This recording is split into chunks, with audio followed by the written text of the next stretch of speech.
I'm Nick von Wackerbarth, and you're listening to the VonDubCast. If you don't want to listen to me gap in the intro and you want to skip right to the interview, skip about 10 minutes. But before you do, please consider doing one of these couple things that really helps out the show. Following the social medias for the VonDubCast, subscribing, and leaving a review. If you could do those things, that'd be awesome. Also, give me a subscription on the YouTube channel. That'd be great too. Hey, everybody. Welcome to episode number 80 of the VonDubCast. Still kind of blows my mind that we've done 80 episodes, way over 80 actually, but 80 releasing anyway. Got a really fun one for you guys in honor of the Conor McGregor fight card coming up this weekend. I had MMA Breez come on. MMA Breez, he's a guy who has done a lot of things in his life. After talking to him, I can give him a better intro here now that I've heard a bit of his story, which you guys will hear a little bit later. He was around the fight game, loved it from a small kid. He was into wrestling and grappling very heavily, and definitely sees MMA through a wrestling grappling lens, which I find fascinating because that's probably the least experience I have of all the realms of MMA. Just as a spectator, is from that wrestling point of view. And he's got a podcast, MMA Breez podcast. He's also got a website. His Instagram page is great for catching up, Twitter, all over. His website, just MMA Breez, you'll find him. I started listening to his podcast, and he has like really big names on, and he has some real skill at it already. Like his podcast is great. He had Dan Hardy, Greg Hardy, Dan Hardy's the announcer. I make myself laugh. He had Greg Hardy on his podcast, and Greg Hardy came into the UFC with a lot of baggage. He was cut from the NFL for violence against women, I think, some sort of thing like that, and came in very blackballed, and everyone around him said like he's a changed man, like he's not what he say it is, but definitely within the media it was hard to hear his story. And when he went on Breez's podcast, you just got to hear who he is as a person, and it really kind of not completely turned around my thoughts on him, but just let me see a whole different side of Greg Hardy that I'd never seen. And he's fighting one of my favorite fighters on this Conor McGregor card, Tai Tuivasa. What a scrap is that going to be? And I'm trying not to get away from this conversation to talk about the card, but it's just so stacked. My eye keeps drawing over to my screen that I have the card in front of me. Like Dustin Poirier, Conor McGregor, Gilbert Burns, Stephen Thompson. Like that could headline a card itself. Tai Tuivasa, Greg Hardy, that could headline a fight night, right? Irina Aldana, Yana Kunitskaya, that could highlight, well, maybe a fight night, maybe a co-main on a fight night, we'll see, but still, wicked fight. And then you got Sugar Sean O'Malley, my favorite fighter in the UFC, fighting, he's not fighting Luis Smolka anymore. He's fighting some guy that had to step in. I'm seeing a lot of people chirp and a lot of people give him shit for that, but his opponent fell out. He's just doing what he's got to do. He's got a huge career in front of him, and why not take another highlight knockout onto your record before you do that real grind towards the belt? So you can't really look bad about that. Then on the prelims, Carlos Condit, Max Payne Griffin is going to be fighting Nico Price and Michelle Pereira. That is going to be fireworks. Trevin Giles, Dricus DePlaces. Oh, I recognize him. I don't know him, but I recognize his face. I think he's a beast. And then early prelims, one of my other favorite fighters, probably intellectually my favorite fighter on the roster, Ryan Hall. Just such an amazing fighter, an amazing skill set. But what gets to me is his mind. When you hear him talk to people, when you hear him on a podcast, he's so intelligent, hyper intelligent, and just thinks so many steps further than most other people in all realms of fighting, and just has philosophy to go with it. And I just think he can't speak highly enough. He can never get a fight. Nobody wants to fight him. That's why he's been out for so long, but I'm so excited to see him back in there. And I really think he's going to be a problem, a problem at featherweight, right? Like everyone's got their eyes on, because featherweight is so stacked. Everyone's kind of got their eyes at the top there, but I don't know, if you forget about Ryan Hall, you're doing yourself a disservice. So I'm so excited to see him fight. Jennifer Maia, Jessica I, right? That's a number 4 ranked versus number 7 ranked on the early prelims, right? Like with all those fights, that's how stacked this card is. Then Brad Tavares after that, he's fighting Omari Akhmedov, right? 2 ranked guys, 13 and 15. Zumagulov. Oh, Zumagulov. I forgot about him. I said the name. I was like, that sounds familiar. Then I saw his face. Oh, I love him. He's fighting Rivera, Hao Yasong, and Alan Amedovsky. So there's one fight on this whole card that I don't know. The rest of them are all bangers, top to bottom. So you guys got to watch this card. And I think a great primer for it is this conversation here. You get to see a lot different side. Even if you're not that into MMA, I think you'll really enjoy this episode. We got to kind of see his journey through it, kind of what it takes to be in MMA media around it, and kind of what that dream is to chase. And then, I just found this guy fascinating. I don't know why he doesn't have I mean, he's so good at telling other people's stories, but he should be telling his own story because he's a fascinating guy. He has a really cool perspective and a lot of, you can see the passion in his eyes and the grind behind him. Like guys like that, it's just like, oh man, I got to keep my eye on him because whether it's this dream or some other dream that he concocts, just that grind and that passion that's behind it all, whatever he applies that to, it's going to be spectacular. So I'm not only am I excited that I finally got to sit down and talk MMA again with somebody that knows it in depth and have a conversation like this. Like I enjoyed this conversation so much that I can't even begin to tell you. But then where was I going with that? I enjoyed this conversation so much. Great to talk MMA. I lost my train of thought completely. Apologies, people. But that happens. I'm sure if you've listened to one or two of these episodes, you know that this happens to me quite a bit. Yeah. Anyways, so like I said, go check out all his stuff. MMA Breez. It's a great follow on Instagram. It start from there. He's got merch. He's got everything. He's got a website. He's really just crushing the game left, right, and center. So, and then go check out his podcast. Can't speak enough of it. It's, all the episodes are pretty much under half an hour. So it's not a huge time investment. Check them out. They're on Spotify. They're on Apple. They're on all the things. Go check him out and give him a follow and check out all his new stuff that's coming out. He's really changing the game. And I love seeing people just without any, support, just strike out on their own and just make something for themselves, and that's exactly what this guy's doing. So and from what you'll hear, he has a lot of expertise and he's one of those guys that isn't just talking out his ass. He knows his shit, and I think that'll come across in this episode. So yeah, hope you guys enjoy it. If you could do me a favor and follow the VonDubCast on Instagram, Twitter, go to the YouTube page and subscribe. It's getting updated all the time, all those little things. If you want to give me any feedback, reach out. I'm always looking for things I can do better, things that you liked, guest ideas, all that type of stuff. Just reach out to me on Instagram. It's probably the easiest way. And yeah, I hope you guys enjoy this, and I hope you guys have a great week. And I hope you all buy this card on Saturday and enjoy it with me because, I will be running around my house like a madman, just sweating my palms off, waiting for Sugar Sean to fight. And then what's so nice is I'm going to have so many great fights to watch after that. So I get to get all my anxiety out right off this hop, even though I'll be all sorts of messed up for the main event altogether because I'm so undecided on how I think it's going to go. Before their second fight, I had a feeling Conor was going to lose. Just Dustin looked too good lately. He's too big, and it'd been too long, and leg kicks had changed the game. I even said that to you. I said, I'm curious to see how Conor deals with the leg kicks because since he's been in the cage, I mean, Donald Cerrone doesn't really count. That was just a train accident more than anything, right? Like just ran right through him. But Conor's smart and he's got a good team, and I'm so curious to see what kind of adaptations they come out because he has things in his toolbox to deal with what Dustin brought to him. But Dustin's also got fucking Mike Brown in his corner, so they're going to make all the adaptations and that they need too. So I don't know.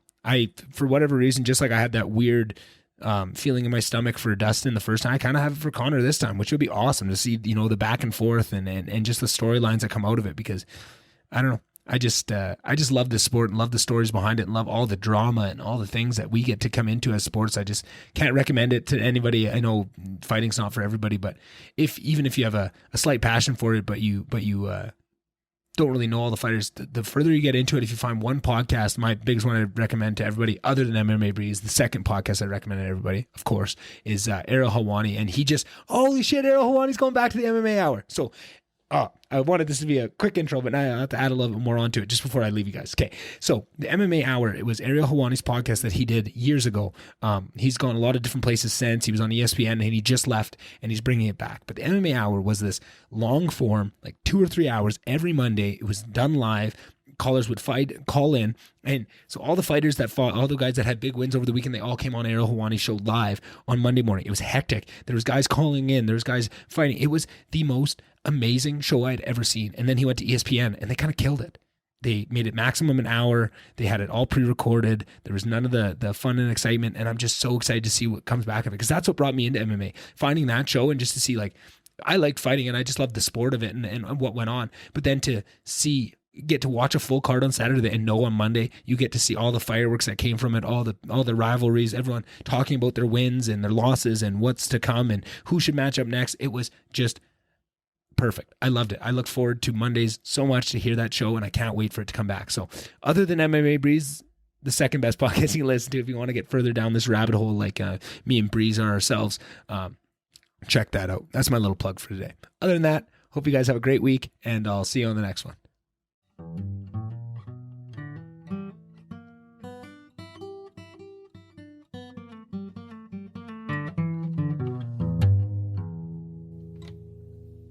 All right. Well, as people that listen to this podcast probably know, any opportunity I get to talk MMA with anybody, especially someone that has a lot of knowledge in the industry, I'm over the moon. So it's a huge pleasure of mine to have the one, the only MMA Breeze here to bullshit. How's it going, brother?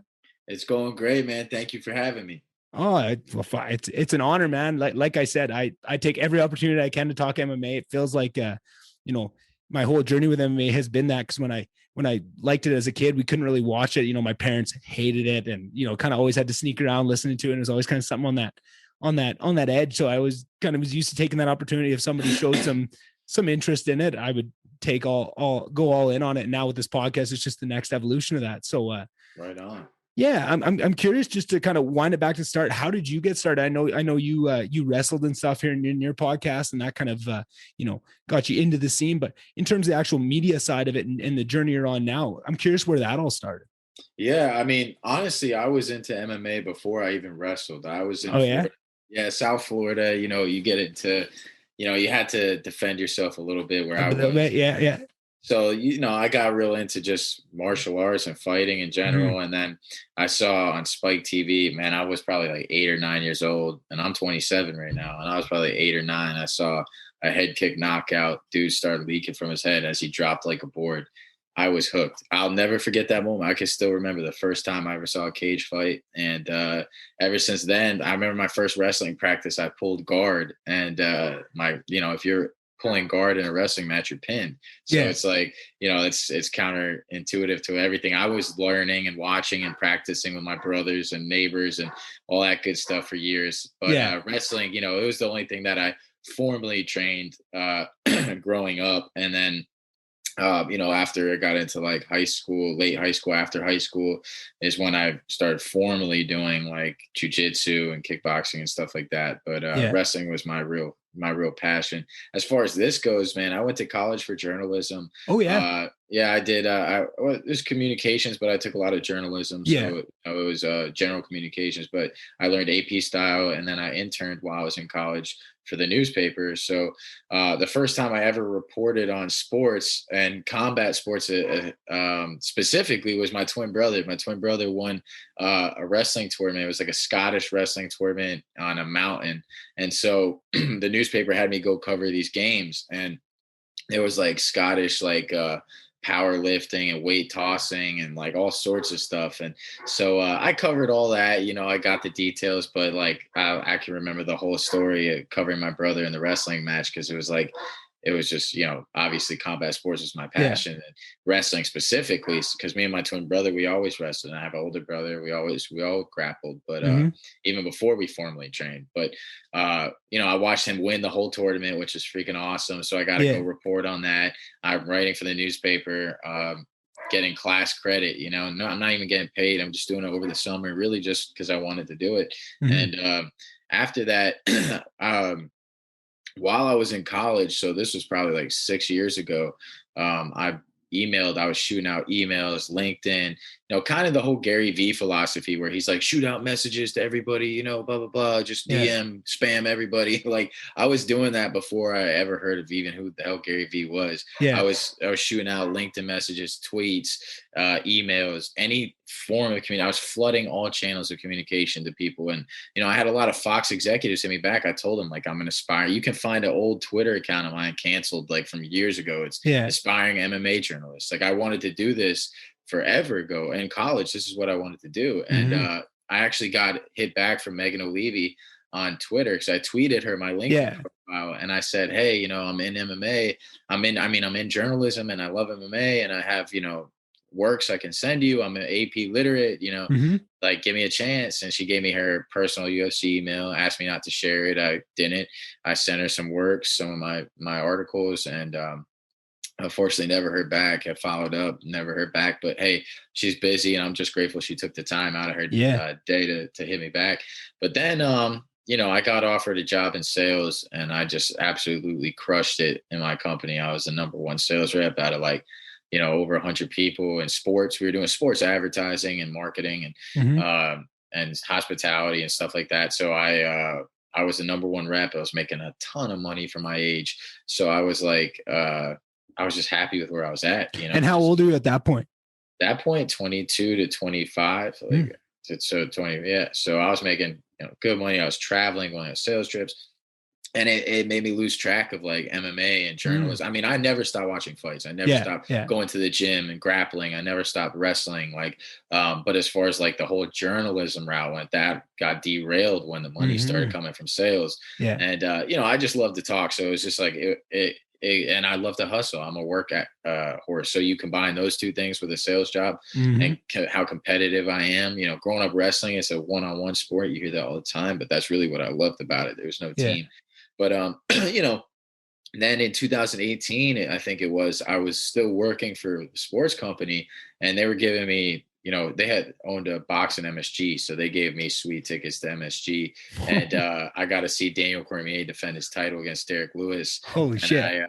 I got to see Darian Codwell, who he's been following me. I've been following him since he was here in North Carolina, Mm-hmm. NC State, and actually another one of my boys wrestled at NC State, and I got to see the locker room Oh and go in shit. there and train with him for a bit, Yeah. and saw Darian Caldwell's signature and all that from when he won the national championship in Yeah. his locker. It was really cool. But yeah, so I hit up Chael Sonnen in 2018 because he Mhm. was going to be in MSG. And I said, hey, no, actually, before we got to the MSG event, I hit up Chael Sonnen and I said, like I found some information and got a hold of him, and he was like, how did you get a hold of me? And I was like, I told him exactly how, and I said, can I get an interview? And he was like, one condition, tell me how you got this part of information. And I was Yeah. like, I told him I was transparent, and then he said, I'm gonna go.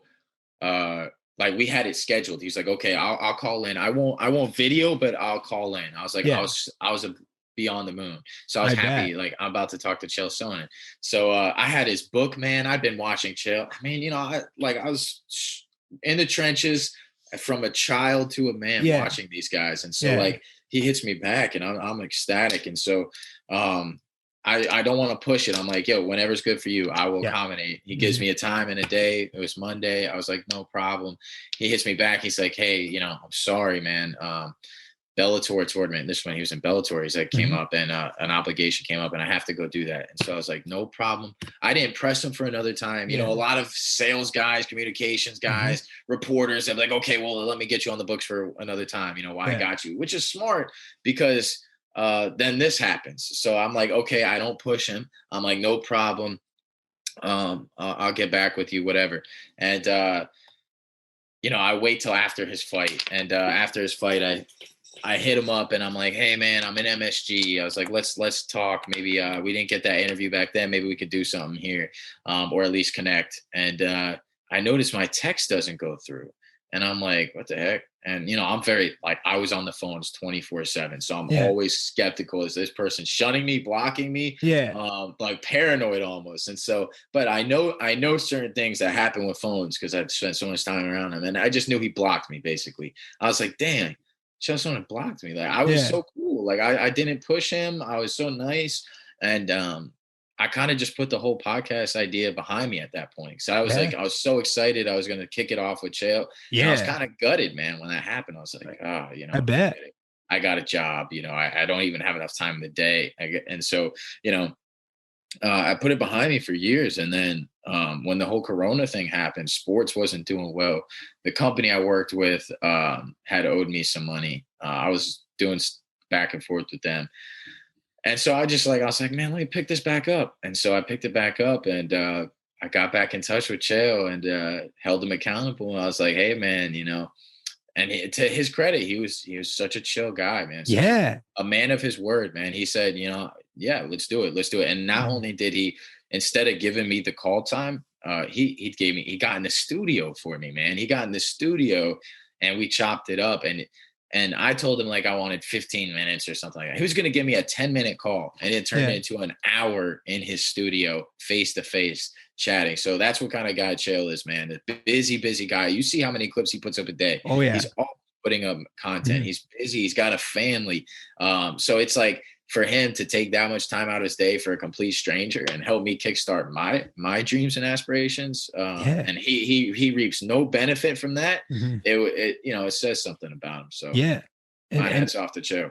no shit. I mean, and I think that's that piece of who he is. I mean, Chael's one of those guys that kind of blazed a trail for, you know, multiple things, you know, like shit talking a little bit, you know, but also I think what I remember Chael more for than all that is that little piece of him that he always had, that little wink to you that he was that good guy underneath all of that. Right. And he always kind of had that. And right, exactly what you talk about. And then what I think really comes through in interviews he's done with you is that aspect too. And how much you can tell that he's trying to make you comfortable too in the conversation and bring it down to that level of just, you know, two guys chopping it up, like you said, and it come through so well on that. Like, I was blown away when I was listening to these interviews. It sounds like you've been interviewing people for like 20 years, man. Like, it's awesome. I loved it. I listened to, I probably listened to 10 episodes today alone. Wow. Thank you, bro. Yeah, man. No, I mean, well, once I started, I couldn't stop, you know, just one after the other, and like, and big guests. And, you know, I'm not surprised with the story you just told about, you know, connecting with Chael and the work you put in, the kind of grind you have to get those type of guests. But like, since then, how has that journey been? Because I'm sure the journey, like from the time, you know, the recording starts to the time recording ends is probably the best time. But I'm sure what we don't see from the outside is the hours and hours and the emails and all that stuff to get those type of people in. How has that been? And how has that changed from, you know, the first episode to where you are now and the names you've had on and the kind of recognition that you have now? Yeah, man, that's a good question. So when I was in sales, you know, I talk to people all the time on the phones. Like I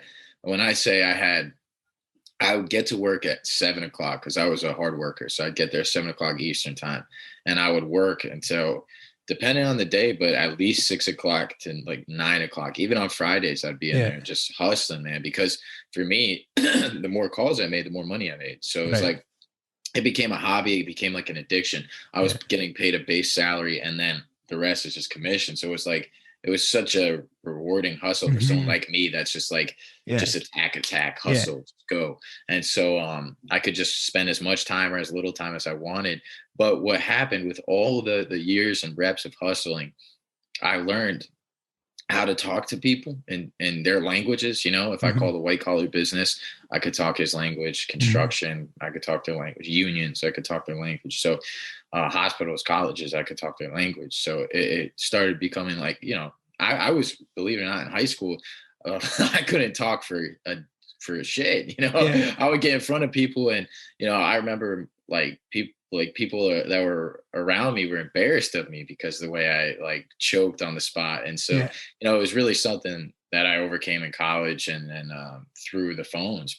I didn't even know what I was signing up for when I got that job, and I didn't know I was going to be talking so much. But anyway, what happened was, I digress. I got a lot of skills, you know, with finding, getting a hold of people, like learning who's, just learning tricks and trades, man. You know, when you're trying to get a hold of, you know, you have like 300 phone numbers on your desk, and you're supposed to make 250 calls a day, and you're hoping every single one of those people answers, you know.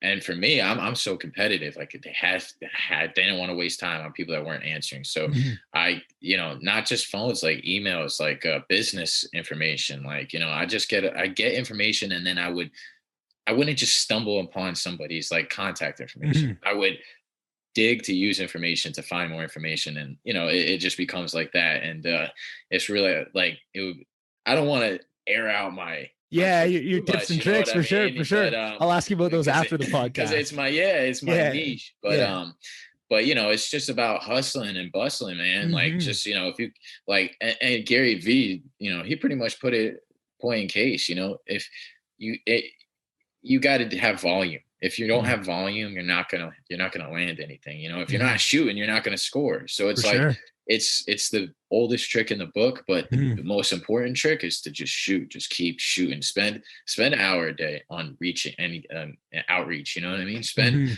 you know, every morning, every night before bed, shooting out emails, DMs.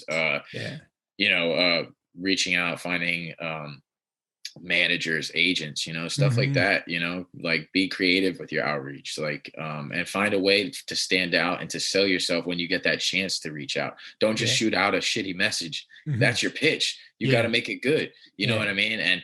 And there's I learned a lot about, how to pitch and what to include and when to keep it simple and when to elaborate. And so there's ways to hook people. So, Yeah.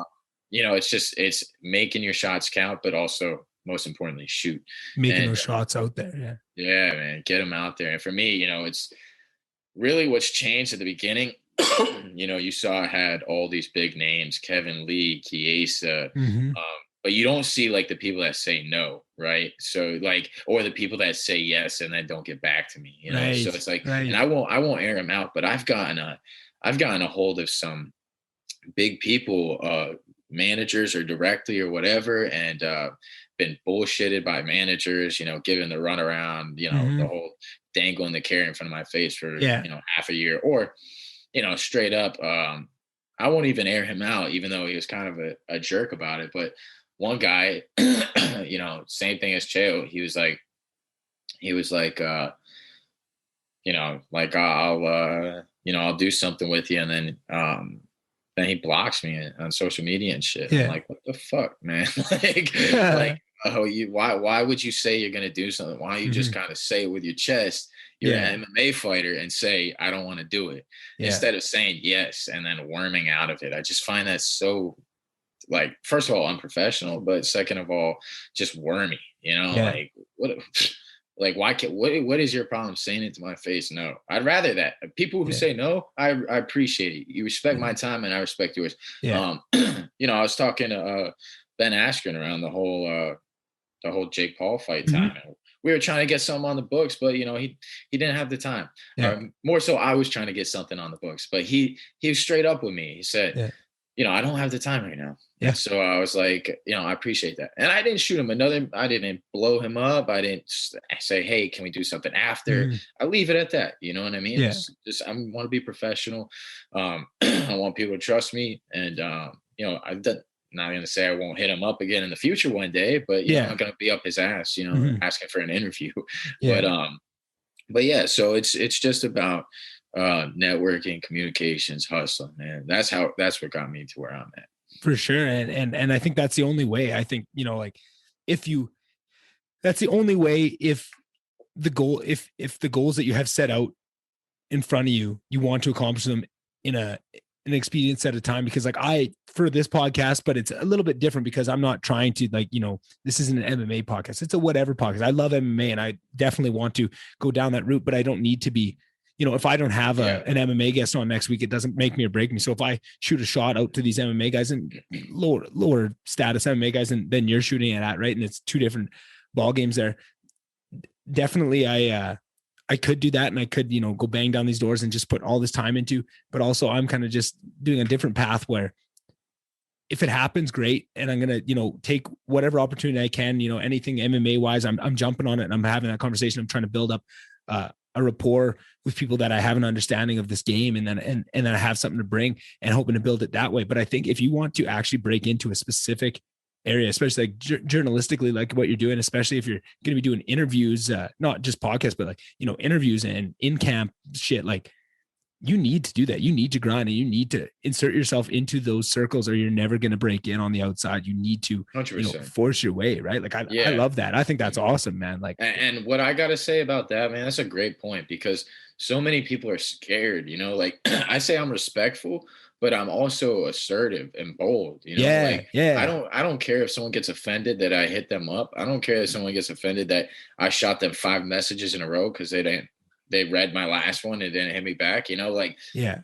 be aggressive. Don't be an asshole, but like, be creative. Like, if somebody ignores me, I'm not going to shoot the same message and just spam them. I might try to connect with them. Like, hey, talk about where he wrestled, my cousin or my friend wrestled there, to find another way to connect. If plan A didn't work, use plan B. But people are so scared sometimes to just like go after, especially with MMA fighters, they're like scared to go after people and to hold them accountable. Like, if you tell me you're going to do something with me, especially if we have a time and I've sent you a Zoom, meeting.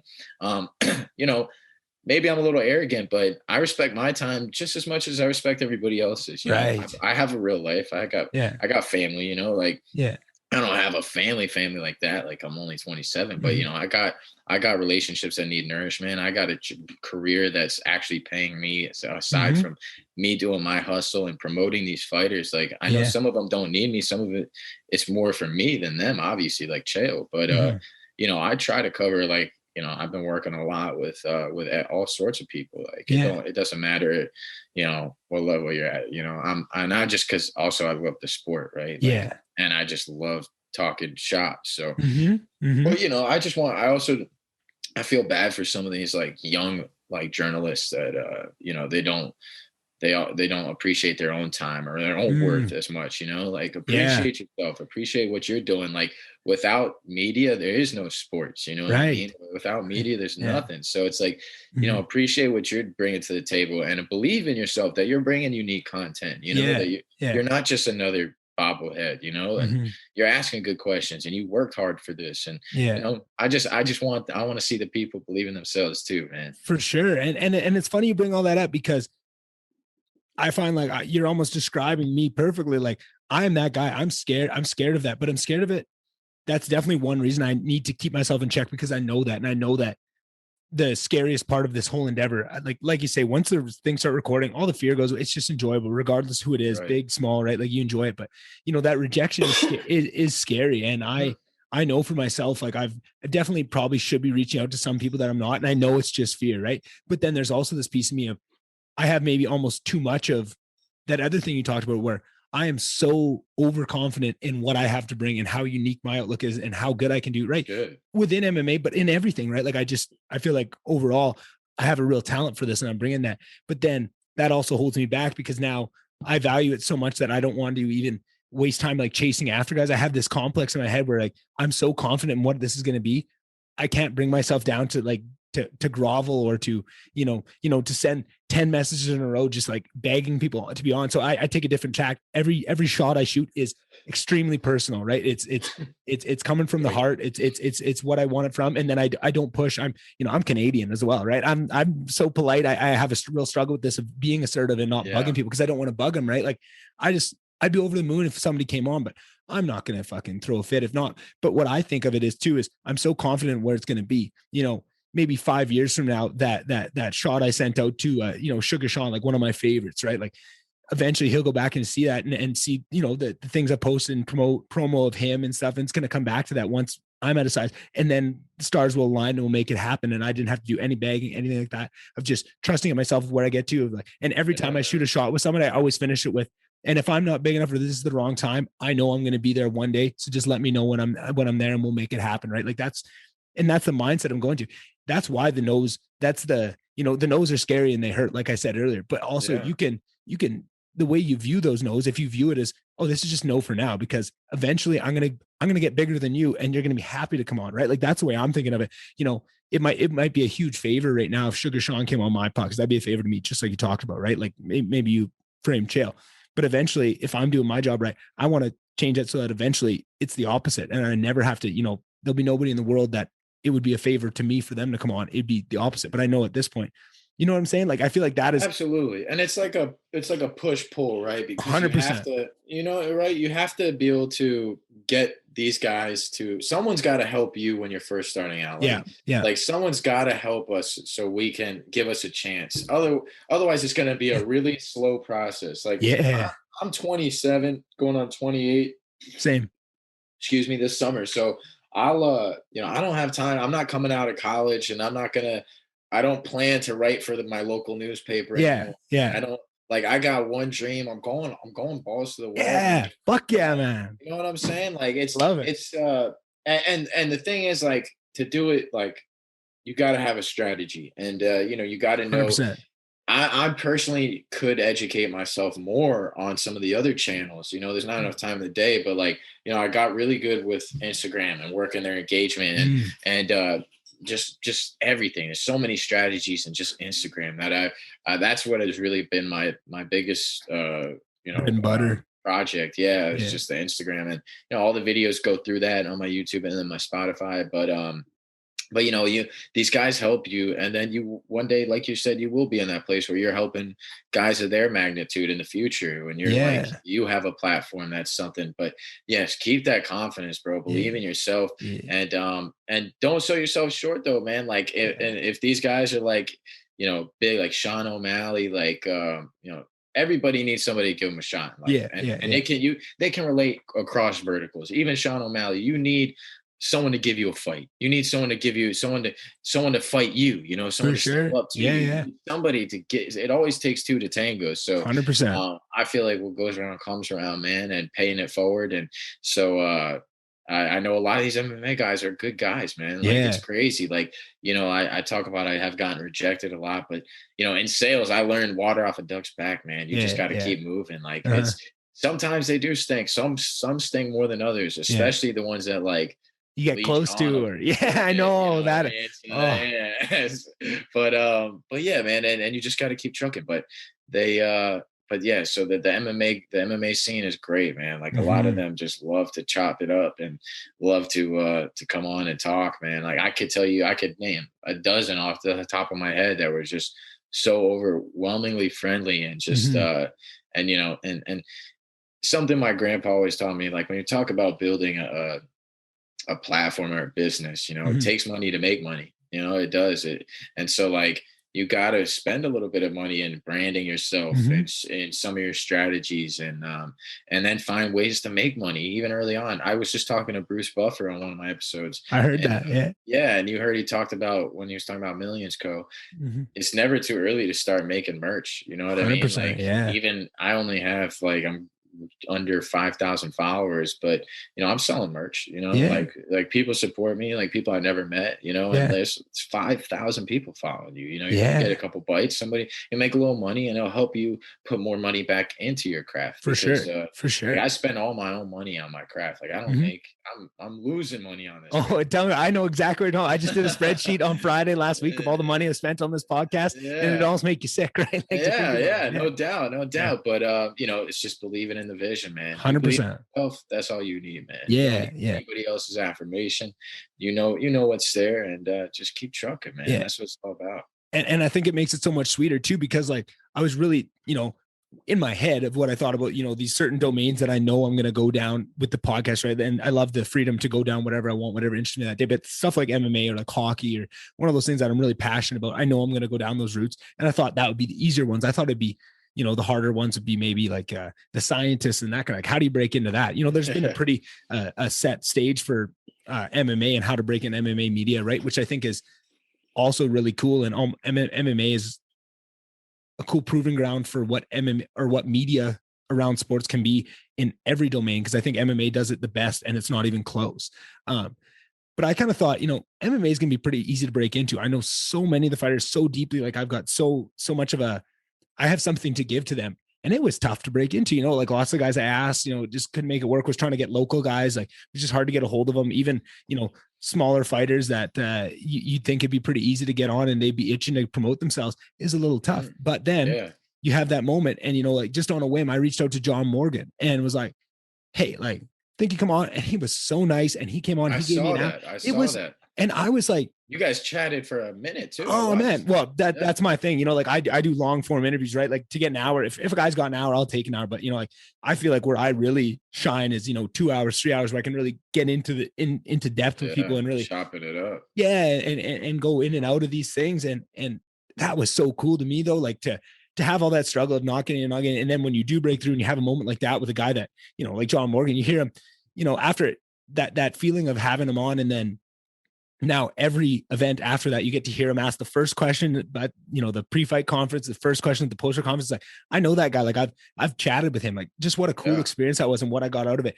I think that was all the more And sweeter. now you can always go back to him, right? You can hit him up. If you see something crazy that he was covering, you can shoot him a message and be like, yo, that was crazy, John. Yeah, Wow. yeah. Or like, great question, John. You know what I mean? So for sure. it's really cool, the networking and like the relationships that come from like this whole podcast journey. Yeah. And it's cool to see you enjoying that, brother. Yeah. It's been like, you can say a lot of things about like the money it costs, the effort, right? Like, just as well as I do, trying to balance a job and it's something like this that you care so much about. Like there's a lot that goes into it, but moments like that exactly makes it all worth it. Like there's been a couple guys like that. Like couple in MMA, couple in other disciplines, but just like, is this even real? Am I really getting to do this right now? Yeah. And just, it's so worth it. And it's funny you mentioned that, because this weekend, just this past weekend, that finish, that hammer fist, ground and pound finish, kind of out of nowhere up against the cage. I can't remember the guy's name, but right as it's happening, you can see John in the background, and his reaction is so great. And I just like took a little shot of it on Instagram, put it up, and just said like, shout out my boy John Morgan with the great Selly in the background, or whatever it was, right? But just little moments like that. And he, sent a little message back, ha, you caught that one. But just the fact that I'm able to, have some sort of back and forth. Yeah. Like just that little 5 minutes for what that took, that means everything to me, right? Like, it's so cool to be able to just insert yourself. And that's what keeps that fire lit. Like, there's a lot of passion behind this project. I'm sure you can hear it, and I'm sure it's the same way. But each one of those, things just reignites it and makes you just even more fired up to go get you've had so many big names on. Is that the same? I guess I can spin that around on you. Like, now that you've had so many big names on and accomplished quite a bit in your time, does it still feel like that when you get the next one? Does it just fire you up to keep going, or is it starting to become a little bit more regular? Is it just as exciting as the first time when old Papa Chael got on you? Well, it's definitely nothing will be as exciting as when I first talked to you. Yeah, no shit. That is a high peak for sure. I've talked to people with more followers and like more clout, but for me personally, and the way we did it with him getting in the studio and just seeing him sit down and with the lights saying Bad Guy Inc. And I love grappling. Like, that's my background. I love jujitsu. I love wrestling. I love talking and what he's doing for the grappling scene right now is incredible. He's doing all the events and helping these fighters make money, and helping these grapplers get onto UFC Fight Pass and Submission Underground. And he's a big part of the whole grappling scene right now. He's actually a pillar in it. So with everything that he's bringing to the table, and my passion for grappling and everything, how long I watch, I bought his book when I was a kid, or I think actually my mom got it for me. But yeah, so like that was just always going to be that's going to be my peak until I take this thing to the next level. But right now that's the peak. But after that, they're always exciting, all these guys, because I'm a fan. Like, I have watched every single event since Spike. I missed a couple live, and I go back and watch them. But you could talk to me pretty much about any fighter, and I'll some of the new guys, maybe you'll get a couple. If you really try to be a jerk and stump me on something, probably find some for sure. But like, I love MMA, and so when I talk to these fighters, it's like usually somebody that I've seen fight a few times at least, like no matter what level or how much clout they have, and so it's always cool for me. It's always exciting and thrilling. Do I like feel the same as the beginning though? Not really, because I am getting more confident. It didn't take me long to get confident. I've always been speaking for the last 5 years, but you do start to settle into it, sink into it, after you've talked to like some big names, and, you start to see your work getting better over each recording, as I'm sure you have, your second recording is better than your first. And then, you're getting smoother in the third. And so, it's not, it's the passion is always going to be there. The excitement, the thrill is always going to be there, but I am getting more confident, relaxed, and, learning the ropes for sure. I feel like I'm still getting better every day. Yeah. And that's one of the most exciting parts, when you can see that progress. And you got people that say, like, I remember, I think it was around maybe episode like 20 or 30, people saying like, hey, I just listened to one. Like, I listened to one of your first couple, and I just listened to that. Like, it's a huge difference. Like, that's awesome. It's like, thanks, man. Like, that means a lot to see that. Dude, I don't know if it's just me or if it's, if other like East Coast people feel the same way, but a good Canadian accent to me, listening to y'all talk, I just love it. I could sing into it. There you go. Man. Fuck. One of my best friends is from Canada, man, and he's got that. It just feels so like cozy to me, man. That's so great. Warm. Like, y'all are so like real. That's where the real hospitality is, Canada, man. That is true. I mean, there's a lot of things that Canada's not too great. I just trust. If I hear a Canadian, I just trust them. I don't know why. You could come up to me and tell me the sky's blue or the sky's pink, or let's say freaking brown. I'm gonna look up and ask myself, man, is it brown? Like, that's how much I trust a good Canadian voice, man. Well, fuck, that makes me feel good. I mean, I'm a very, very proud Canadian, and as of late, it's been tough to be that with some of the things going on up here. And I've been thinking about every day of just escaping down to Vegas and go set up shop there or something, or Texas or what anywhere. Specifically, if you don't mind me asking. Oh, just the government regulations throughout COVID and just kind of locking us down, and no transparency, no rhyme or reason to the rules, and just, authoritarian. Like, if you travel down to the States and come back, they will force you with private security, not even like police, into hotels and force you to pay, for how many nights. Like, it's pretty backwards. Oh, Like, really? yeah, like the freedoms You you guys have are in still America. locked down, or? Oh yeah, well, apparently July 1st, like just my province, which is the most wild west of all the provinces, Alberta, which is, the Texas of Canada, is just opening up, and we are the wild and crazies. Wow. So like Wow. Ontario and like around Toronto, oh yeah, it's still locked down. Like, the border is closed. Like, until July 5th, legally, there's ways around it. We figured it out, but we can't even fly down there. It's kind of, Wow. yeah, it's been tough. That's why they're not talking about any UFCs coming up north of the border anytime soon. But Yeah. like, but it's funny that you bring up the evolution of well, I don't think I'm bringing this up. I find it funny, the evolution of as myself as a fan, because like hearing you talk about following it since a kid, and I loved it as a kid. I just didn't get that much into it because I didn't have the availability. I couldn't watch all the cards. I couldn't I'd catch them when I could. And then I went to university and I got so distracted with drinking and girls and all that stuff that I didn't. And then when I graduated, I head over heels, right? Like, probably since 2016 when I graduated, same thing. Like, I haven't missed a card, right? If I miss it, I'll go back, type of thing. And it was funny throughout that to watch my evolution as a fan and the knowledge that you gain, and just kind of get to see the different levels. And now, as I'm here, I get to look back on, my friends around me and what level of a fan are they at. And it's so enjoyable. Like, what reminded me of this was you talking about, when you interview a guy, you've seen 3 or 4 fights. But what I was starting to get excited about was the process of 1 or 2 fighters per card as it went. And then it started to be, oh, I know most of the fighters. And then it got to this point where I might not know all the fighters' names, but same thing, like you said ago, if it's not their debut, when they walk out, oh, I remember him. Like, I said, like, I don't remember the name, but you recognize who it is. And then you start recognizing the name. And now, we look at a card, and I just love that idea. And then the first one that there must have been a guy before, but the first one that I felt like I was at a level of fandom that sucked me even deeper was when Israel Adesanya made his debut in the UFC. And I was as much of a fan then that I was listening to lots of the media, lots of the podcasts around it. So I got to hear about him coming in. Right. And I was a pretty big fan of the sport. And I got to see his debut and kind of, lock in with him. Holy shit, this guy's for real. And start to follow his social media and his personality and how much he let through and how much of who he is. If you really follow him closely, he lets people in pretty far. Right. And you can, if you're willing to put the time in, right. Yeah, he follows one of my buddies from the gym, and Oh they'll yeah. chop it up in their DMs. They've never met, but like you Yeah. said, he'll let people in. Yeah. It's, and just that experience as a fan to watch him go and follow his journey, it almost feels like it was the first time I got to feel like I'm on the ride for it. And I feel like a lot of people got this with Conor McGregor, where I kind of just caught the tail end of Conor, right? Like, he was already who he was when I kind of found him, right? And I don't know, I'm sure that had some sort of timeline because the timelines match up, 2015, 2014 of kind of right when I got sucked back into the sport.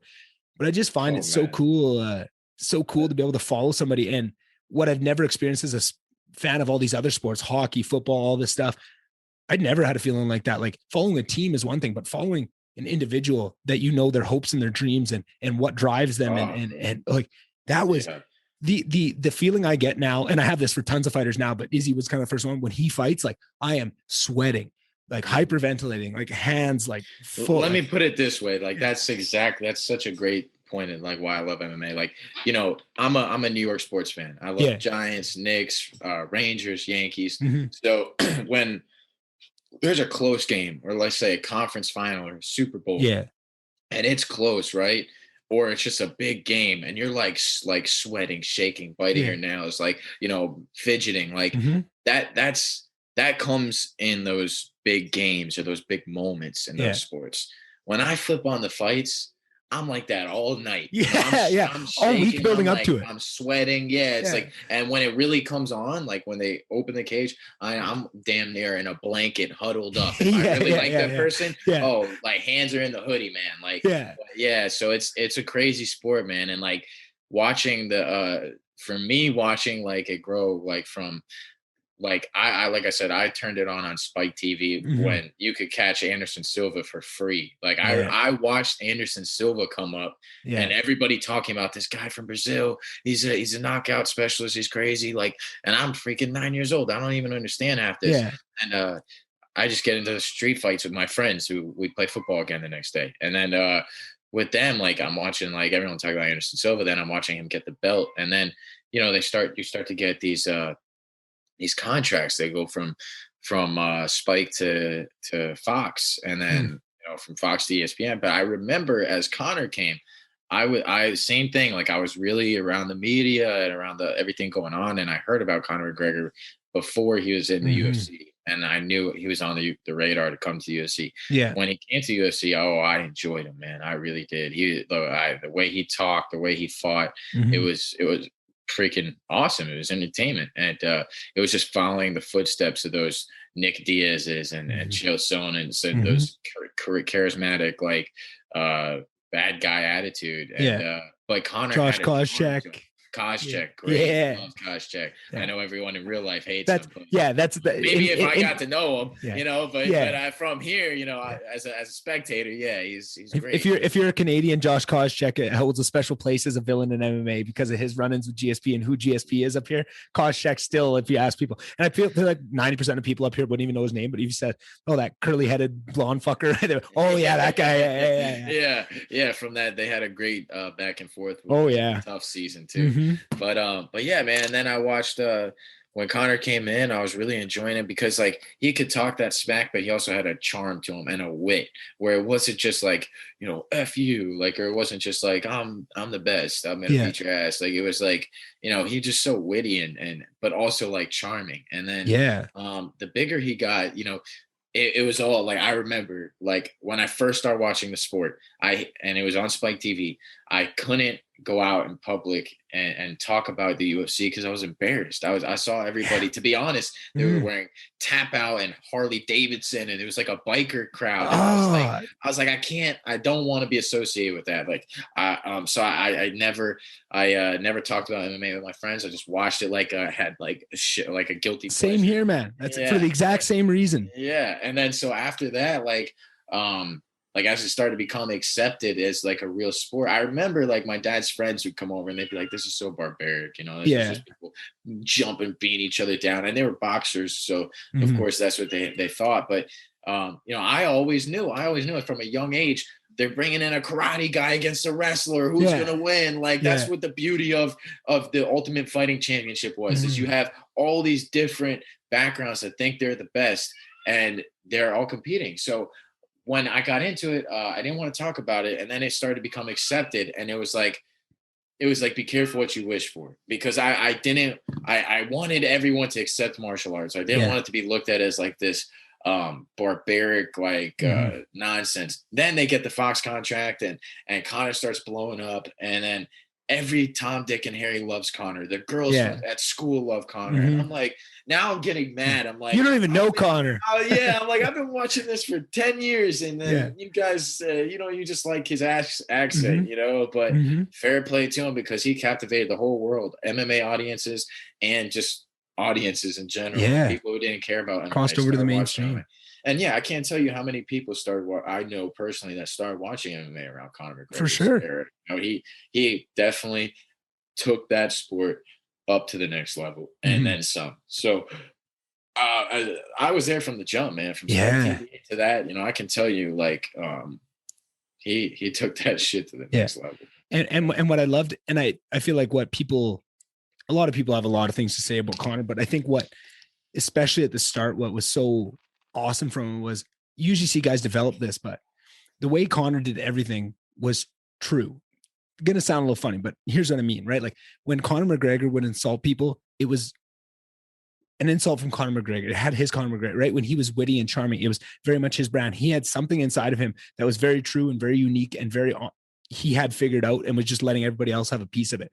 But then you see guys try and copy that, and they try and be, witty like Conor or insult like Conor, right? Or all these people. And you see there's these paths, right? You can be, insulting, but you have to do it through your own lens, right? If you just try and take on somebody else's and bring it through, it rings as distrue, right? Like it's kind of like Henry Cejudo with the first time. I mean, he kind of leaned into it and fell into an act that kind of made sense. And it kind of got better near the end where it wasn't as atrocious, but at the start, it was pretty he grabbed the bull by the horns, Yeah. It's like, yo, you suck at this. And he was like, yeah, I suck at it. What are you gonna do Yeah, about it? Like yeah, I'm winning, and fuck all you guys. And then like with the rest of them, it was like if you look at the rest of the guys that are big stars right now, yeah. like they're not the guys imitating Connor. They're No. not. And you see this in every industry and music and everything. They always tell Mm-hmm. you, man, like don't try to be the next like I don't know who's a big Whitney Houston. Don't Yeah, try to be the next Whitney Houston. Be you, be something yeah. different. And like that's what I try to do with this MMA stuff is like Mm-hmm. I try to be different. I don't want to just be another MMA page. Like I'm gonna put myself out there. I'm gonna be a person, a unique entity, a brand, and Yeah. people are scared of putting themselves out there. But you look at Israel Adesanya.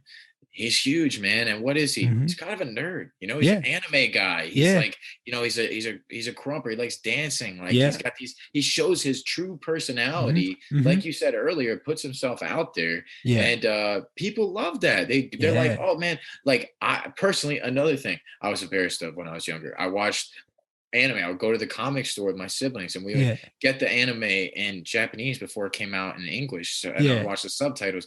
And then like at this age personally to see Israel own that like passion for anime and that appreciation for anime. It's just cool, man, because like people like that watched anime back in the day were scared to like own that. And so it's like he has this like uniqueness to him where he's kind of a geek and like but he's a badass at the same time. And so that's what makes him him. Everything that makes him him is what makes him him, and that's why people love him. And then you look at some like Brandon Moreno. He's going to be a huge star. He already is, but like on a rocket ship, it's tied to him. And he's polar opposite of like the FU attitude. Mm-hmm. He's saying love is the new cool thing. Yeah. Like, it's be yourself, man. Do something different, man. Mm-hmm. Like and yeah, it really hurts to see like when guys try to fit a mold that's not them. For sure. And I think Brandon Moreno is a perfect example of that because some guys have pieces of themselves, right? Like Connor's a great example because he was so sure of who he was. He could really blast it out because he was very sure of himself and sure of what it was. And I feel like this is with Brandon Moreno as well, right? Like if you're not acting if you don't know who you are through and through 100% and you don't have to think about it for a second, it just emanates out of you. You can really throw that out there. Like it emanates off Brandon Moreno like hotcakes, like it does off Conor McGregor in completely different ways, but their personality emanates off them because they're so sure of who it is.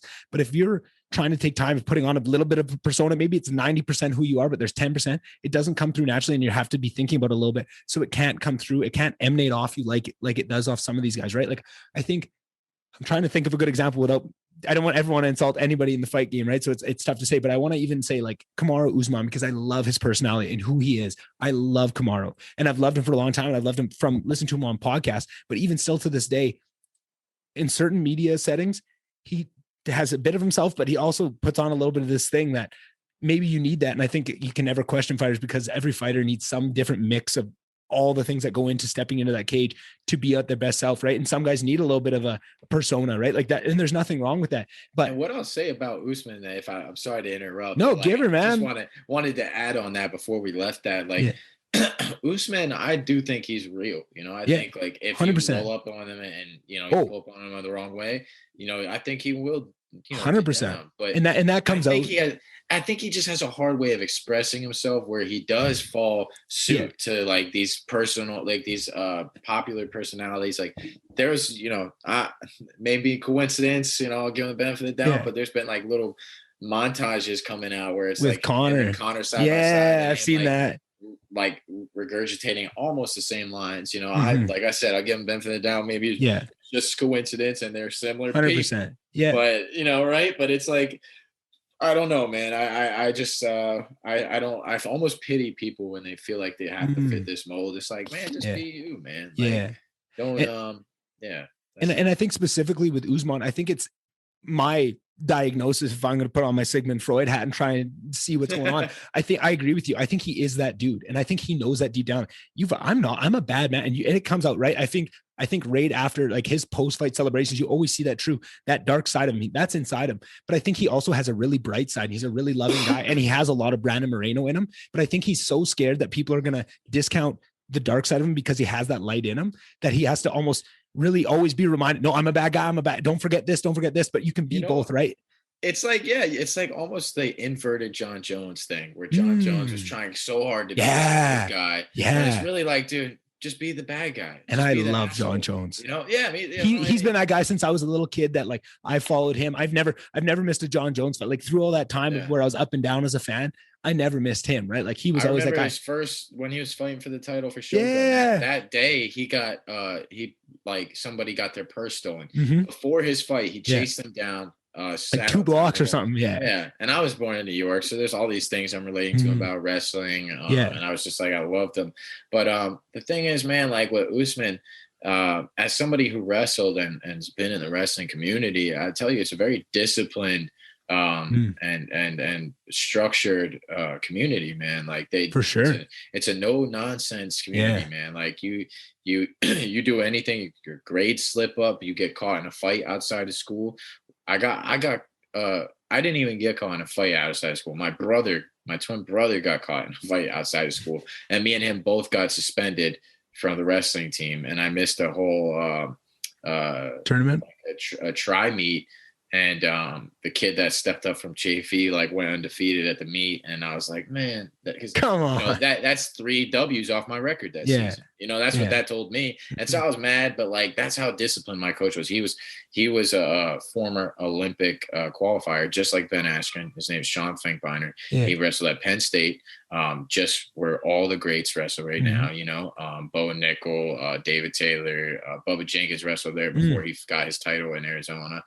So it's like the school to wrestle at. So like I had a very strict coach, and so like so does everybody. So like my point is like Usman, you're a good guy. You are a good guy, man. Like yes, I do think you're real. I think you'll fight if you have to, and but I do think you're a good guy, man. I think if you made it as far as you did in the wrestling world, you're a very structured, disciplined human being. Who you're not the type of guy to act out in public, unless somebody pushes them. Like that's just not what. Show me any wrestler that made it to that level, unless they have a drinking problem or they're failing or some other external problem. But a wrestler at that level will not act out of pocket like that. So I think you know some of it I just don't buy it like it's him, but whatever, folks, whatever helps his career. I don't know. And he may know every word of what we both just said through and through, back and front, and have still said, I know all that, but if I want to make more money, this is who I need to be, and I need to add this aspect because there's dollars and cents surrounding this game, right? And I think that also could be very much true. And you never know how much goes through these fighters until they retire. And one of the most exciting things I need to ask, I have some wrestling questions because that's probably the area that I'm least educated in, and your podcast with Chael was so enlightening on so many aspects of that. But I need to add in one thing you said, because I've never had somebody that I can, commiserate over this with. I loved MMA so much, but I hated MMA fans when I was growing up. The tap out shirts and the fights and that was so Harley not Davidson. Yeah, it was so turning off. It was such a turn off to me, right? And especially where I grew up in northern Alberta, like kind of rough and tumble oil field, right? So it brings out the worst aspects of the town around those things. So it kind of turned it off for me. And then what is amazing is this, I had that with a bunch of things, right? Like you talk about, same with anime, right? Like I was a huge video game guy. I loved books. I read like Harry Potter, Twilight, like Aragon. But I kept that shit hidden, right? Like I was not telling my hockey buddies. I was, like that shit was on the DL. And with this podcast, it's my opportunity. And it's through guys like, Brandon Moreno and Izzy and talking about, you can be all these things. And Joe Rogan, like talking about, loving drawing and all this stuff and other sides of kind of, that's the only thing holding you back from enjoying those things is your own insecurities. And once you can put those out front and say like, hey, I love video games. But I also love fighting and I love hockey and I love sports. Like I love all these things. Yeah. And it's such a cool experience to be able to just throw that all out there and not hide any one piece of it. It's just, hey, this is everything I am. Come check it out. If it's, there's certain pieces that match up and you'd like to listen about. But what I found was I had that about all these things. And I'd always had this idea of keeping them aside. Then I found one thing that drew them all together, and that was podcasting. Like when I graduated from university, I found podcasts, and comedians and fighters and on video games. You could find a podcast for everything. And that kind of took me past and found like, oh, like when I found Ariel Helwani and I found like this nerdy fucking guy from Canada can be this in depth and show this side of MMA. Like I never got to see this side. And that drew me. James Lynch is another Canadian from who's in the MMA scene killing it. So right. Yeah, like it's so cool. In your blood, brother. Yeah, it's in my blood, man. It is. I think GSP put it in all our blood, man. Like he's a national hero. And oh man, did you see that fucking statue they made of him though? Fucking rough, cool, right? I mean, it's a cool statue, but it fucking does not look like him too good. I mean, like, I don't know what they got. Like, nobody fire that guy. No shit. That's what I was thinking. Like, come on, it's GSP. Like, how can we fuck this up? Oh, that's so funny. But and I know I've kind of we're pushing the limits of what we said we do here. I don't want to run too long, but yeah, I was fascinated by that episode with you and Chael, and specifically the talk around wrestling and jiu-jitsu, because I feel like I have such a basic understanding of all of fighting, very much. Like I'll be the first one to say it, for much of a hardcore fan and how much love I have for it, my actual technical understanding is very low, right? Like I'm not a fighter. I've never been in a fight, right? Like hockey fights is kind of the closest I've ever come, right? Bar fights, little things on them. But again, real fights. love or not a fighter. I'm the first to admit it. So I have these very basic understandings of fighting, which I think mimics the casual understanding of, like, standing up is one thing, down is one thing, right? Jiu-jitsu, as soon as it's not on the feet, it's jiu-jitsu, right? Like, and now as my fandom progressed, I would understand more of the delineation, but okay, that's wrestling. Okay, that's jiu-jitsu. Oh, that's using a jiu-jitsu move in the wrestling, right? This is using wrestling in the jiu-jitsu, right? And I started to understand that. And I thought I had a pretty good handle on it until I listened to that podcast this morning. And then I heard you guys talking about these wrestlers that could come in and win ADCC and stuff. And I'm like, really? And the way you guys are talking about, I had no idea. Oh yeah. I'm curious, like what aspects of, because you guys were talking about, these guys like Gordon Ryan that are amazing at jiu-jitsu, but you put them into a certain rule sets and they will lose to wrestlers. What aspects are they missing? And what are those big differences? Because I just, for whatever reason, I think it's how I learned jiu-jitsu was, jiu-jitsu is just the pan ultimate. Any grappling, like it beats everything, right? That's kind of the thing I had in my head. How does that spin around? And I mean, like, where does wrestling come in and insert itself there? Well, it's funny because these worlds have been colliding, right? Jiu-jitsu and wrestling has been colliding. Yeah. Maybe, thanks to Chael Sonnen, I would say almost in best part, like he's the biggest one behind it. He's doing phenomenal. Yeah. I mean, the sports have been colliding for probably about 50 years or whatever. Yeah. Like since people started fighting. Since on the beach in Brazil. Right. So it's like the controversy, like what's a better base has been around for a while, like jiu-jitsu, wrestling, and then hence the Ultimate Fighting Championship. But the thing is, wrestling and boxing are the two oldest martial arts. And running, wrestling, boxing, that's what the primitive human beings did. They would race, they would wrestle, they would box. As far as we can trace back time, they were not doing jiu-jitsu that long. I'll tell you that. Jiu-jitsu is a lot newer of a sport, and it's a very, very beautiful and technical craft. But the thing is, you don't have kids growing up in jiu-jitsu camps and programs and discipline. Look, I went to high school and I would wake up in the mornings, I would wrestle. I would go to class. I'd come after class, I'd wrestle. I'd leave that wrestling practice that was with my Olympic qualifying coach who was telling me he was running us through the same practices he was getting at Penn State. So you're thinking about a high school, you're doing lifting and wrestling and conditioning every day. And the mental conditioning that comes with wrestling and weight cutting. And then competing, right? So it's like every single day I'm well, here's what I'm doing every day. I'm conditioning, I'm wrestling, and I'm lifting. And here's what I'm doing throughout the week.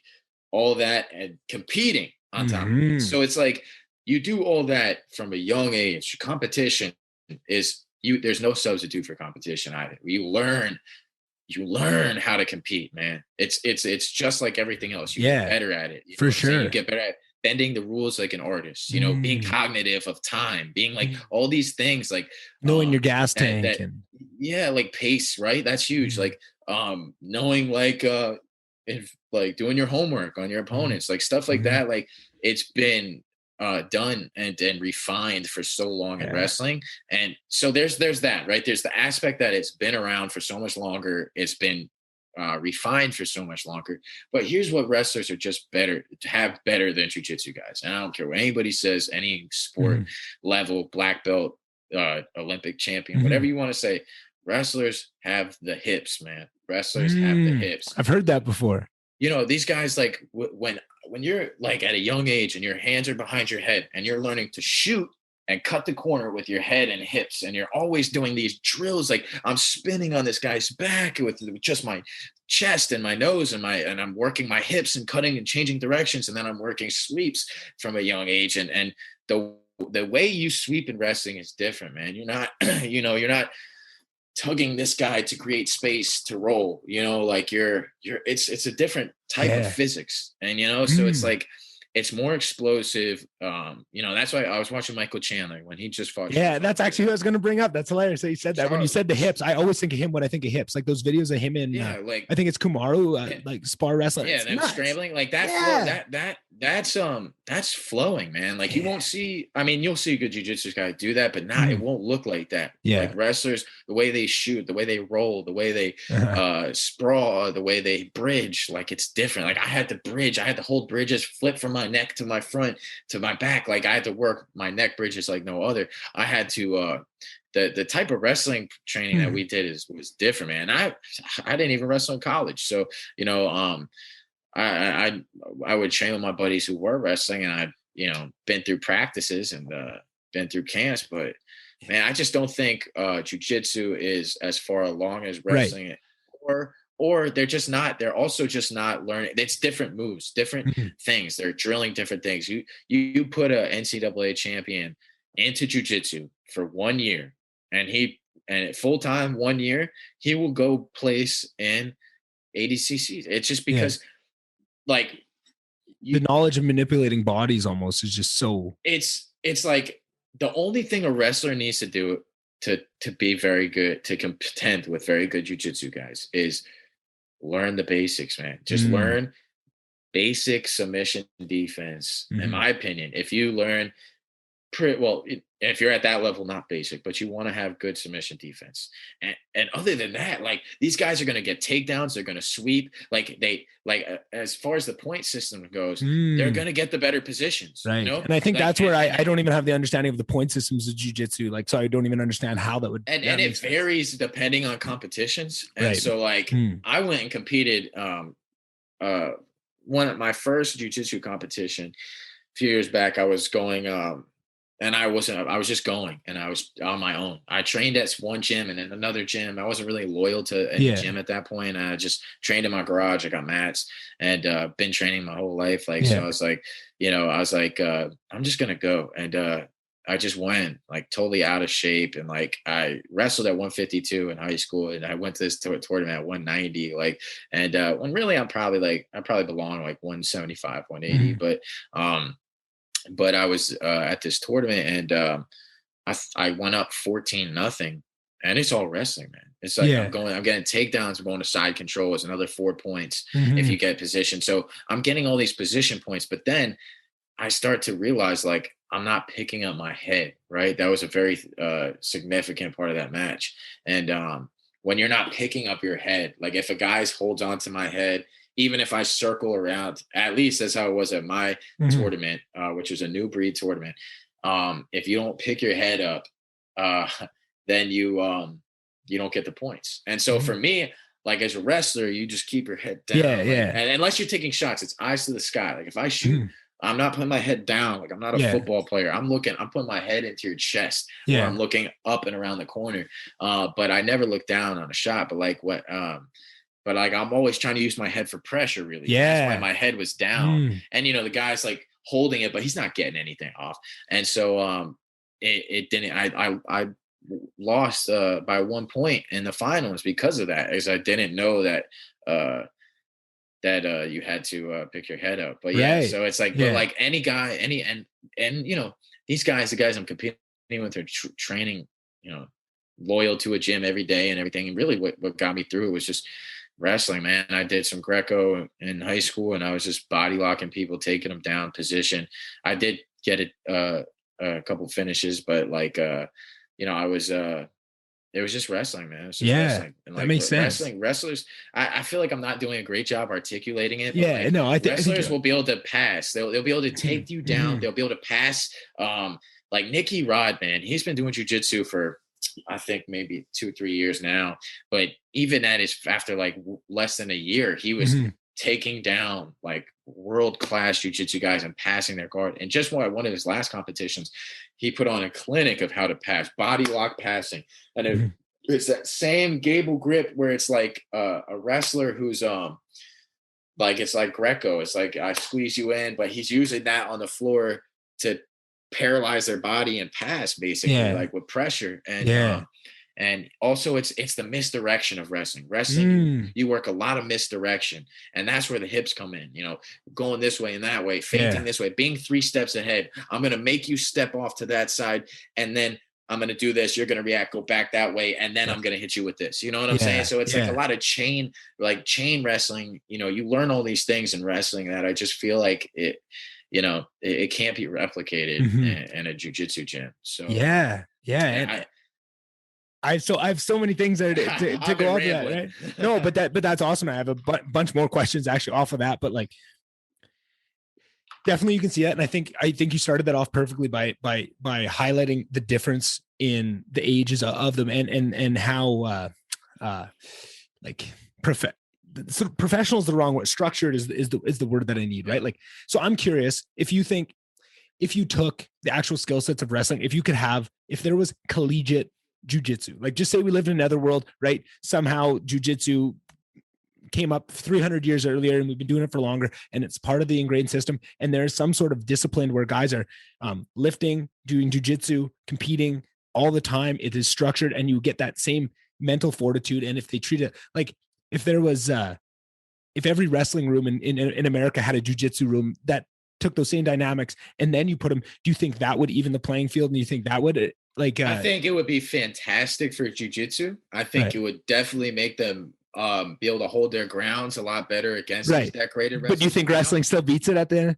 But at the end of the day, Yeah. you're not getting what you get from the wrestling room, Yeah. which is the hips, the pressure, the explosiveness, the Mm, chains, the thinking 5 steps ahead, and really just the hips, man, the yeah. scrambles that you do in wrestling and the positions of working. Because in jujitsu, you're working off your back. In wrestling, I'm working on a guy who's putting all his weight on my back, and I have to stand up or reverse him without exposing my back to the mat. Yeah. And that's very hard. And Yeah. that takes completely different skills. Mm, That takes completely different chains and flows. And that's what you see with Kamaru Usman and Michael Chandler when they're right. flowing like that. You see Right. that sprawling and shooting and and switching and sit out and all those Yeah. beautiful scrambles that you get from wrestling.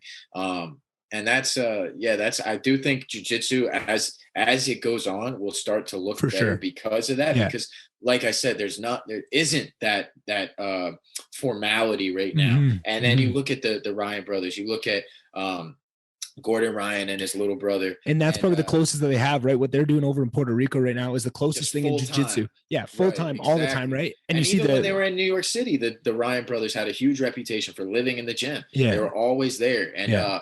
you see how much better they are at everyone else. And it just Hmm. shows you that wrestling, like there's kids who it's their whole freaking life dream in the Yeah. world to win an NCAA championship or even a Yeah. state championship in high Yeah. school. So like these dudes it's everything they do. It's after school, it's before school, it's during school, it's missing meals during class, going to check your weight. It's everything they live for. Yeah. Like, and that's why like, Russia's the same way. Like they're so decorated with wrestling. Hmm. Like, but then you look at like Europe or like you look at, somewhere that's, it's not really, popping like Hmm. that, like Yeah. that's why Michael Bisping had to really, really work on that, because they Hmm. don't have that. And now his son's a pretty good wrestler, Yeah. gradually now, but Yeah. he, it's just, it's so in the culture here and in Russia, and it's Right. from a young age, and it's been so refined. Hmm. Yeah, it's just, and it's its own thing. Like I said, you're learning different things, you're using different Yeah. muscles and techniques, and I think everybody, if you're interested in MMA, Chael said it on my podcast, and I agree, and I've always said it too. Wrestling is the best base. That's what I said. Chael Yeah. said Yeah. you should have those guys to make the best MMA fighter. You should have Hmm. a guy wrestle until he's about 19 when he's got those college Olympic dreams, and then go to MMA. Yeah. And there's something to be said for that, because look at all the champions in the past. They've Mhm. all been dominated. The championship belts have been dominated by wrestlers. For sure. And it's funny you say that, because one of the questions I've written down here is the second best base. I wasn't even going to push on that as the first. I was just going to leave that one as is. But then in hearing you say that, I'm curious, because where my mind goes with fighting, I feel like it's one of the true meritocracies, right? Like once the cage close, and it's only once the actual fight starts. I think there's a million other things that go into it, right? We've already talked about it. Shit talking and personality all goes into it. It's not a meritocracy at all. But once the cage closes, it is. It's your skills versus that guy's skills. And that creates a very different dynamic where, loyalty and all this stuff kind of goes out the window when it all goes to the best thing, right? And I think that's what draws people to wrestling, is just kind of, well, we can talk about it all day and you can make a case for jiu-jitsu, but at the end of the day, you can look at the belts and you can look who holds them and look at where they came from, right? Having said that, my mind goes to then, if that is true, if you're John Danaher, right, that has that thing and is trying to make the best jujitsu people he can, regardless of how, like with no affiliations, is the next step to recognize that in every jujitsu gym is going to start guys wrestling and start, if you want to get into jujitsu, start your kids in wrestling, and that starts to naturally go with it, because there's just things you can't learn. Because to me, that would be the next expectation of where it would go in the future. Absolutely, man. Let me tell you, I go to this gym here called Mma Hour. So I got injured last year. I got my shoulder. I got a shoulder impingement. I had to have surgery on my shoulder. Yeah. Right when I left, Chris Weidman joined our gym. Oh shit! Because he's came down to train Wonder Boy down in Carolina. He's been down there many times. But he was in Charlotte, Gastonia, because he was working. I don't know what brought. Well, no, he moved to Charlotte first of all. He moved here from New York, but don't know how he winded at Mma. I will say it is hands down easily the best gym in the Carolinas, and other than Stephen Wonder Boy's joint, but we had a middleweight there, Impa Kasaganat, who's in the UFC, and now he just dropped to welterweight. So he was working with Chris. Right when I get right, so now I'm on my road back to recovery. I haven't seen Chris at the gym yet. And I go to the pro practices. I grapple with the pros. Yeah. And so like when I right when I get back, he freaking breaks his leg. And and so he's been out now that I've been back. Yeah. And so I still haven't seen him. I just saw him. I just saw him on the gym's page or something, that he's been back like a few times, and I just still haven't ran into him. Yeah. It'll happen. But it's hilarious because like he's been going for a long time now, and I still have just never seen him. Everybody else friendly. Oh, it's Chris. Like, but yeah, it's funny. But I forget the initial question. Oh, about wrestling and kids. His son goes to Dark Horse Wrestling Club, which I worked at a couple times with some college kids and some high school kids. They brought in one of the universities around here last year, and my boy from work, his little brother wrestles at Virginia, actually just made it to nationals this year. Wow. And won his first match. But I think he's got another year still, but of eligibility. But he coaches at Dark Horse, my buddy. So, he asked me to come a few times. I wrestle, working with some of the college kids, and get a workout in. And he's coaching everybody all while working in. The owner's kid is a really good wrestler. He's like a kid though. I mean, he's like under 10. And unless I'm wrong and he hears this, then I'm gonna be but he looks like he's under 10. And I wrestle with him. He's a fun little guy. He likes to play, but he does jujitsu too. And I'm like, which one do you like better? And he said jujitsu. And I was like, I laughed my ass off, because it's like, you're such a good wrestler. And you probably, we play around with jujitsu. It's hard to really gauge him unless I see him against kids his size. Because I'm 200 pounds. But it's like, but it's funny because then I go to Mma, and we just got a better facility now with a wrestling program. One of the coaches at Mma had a wrestling garage with an octagon in it. And so they combined all their stuff together.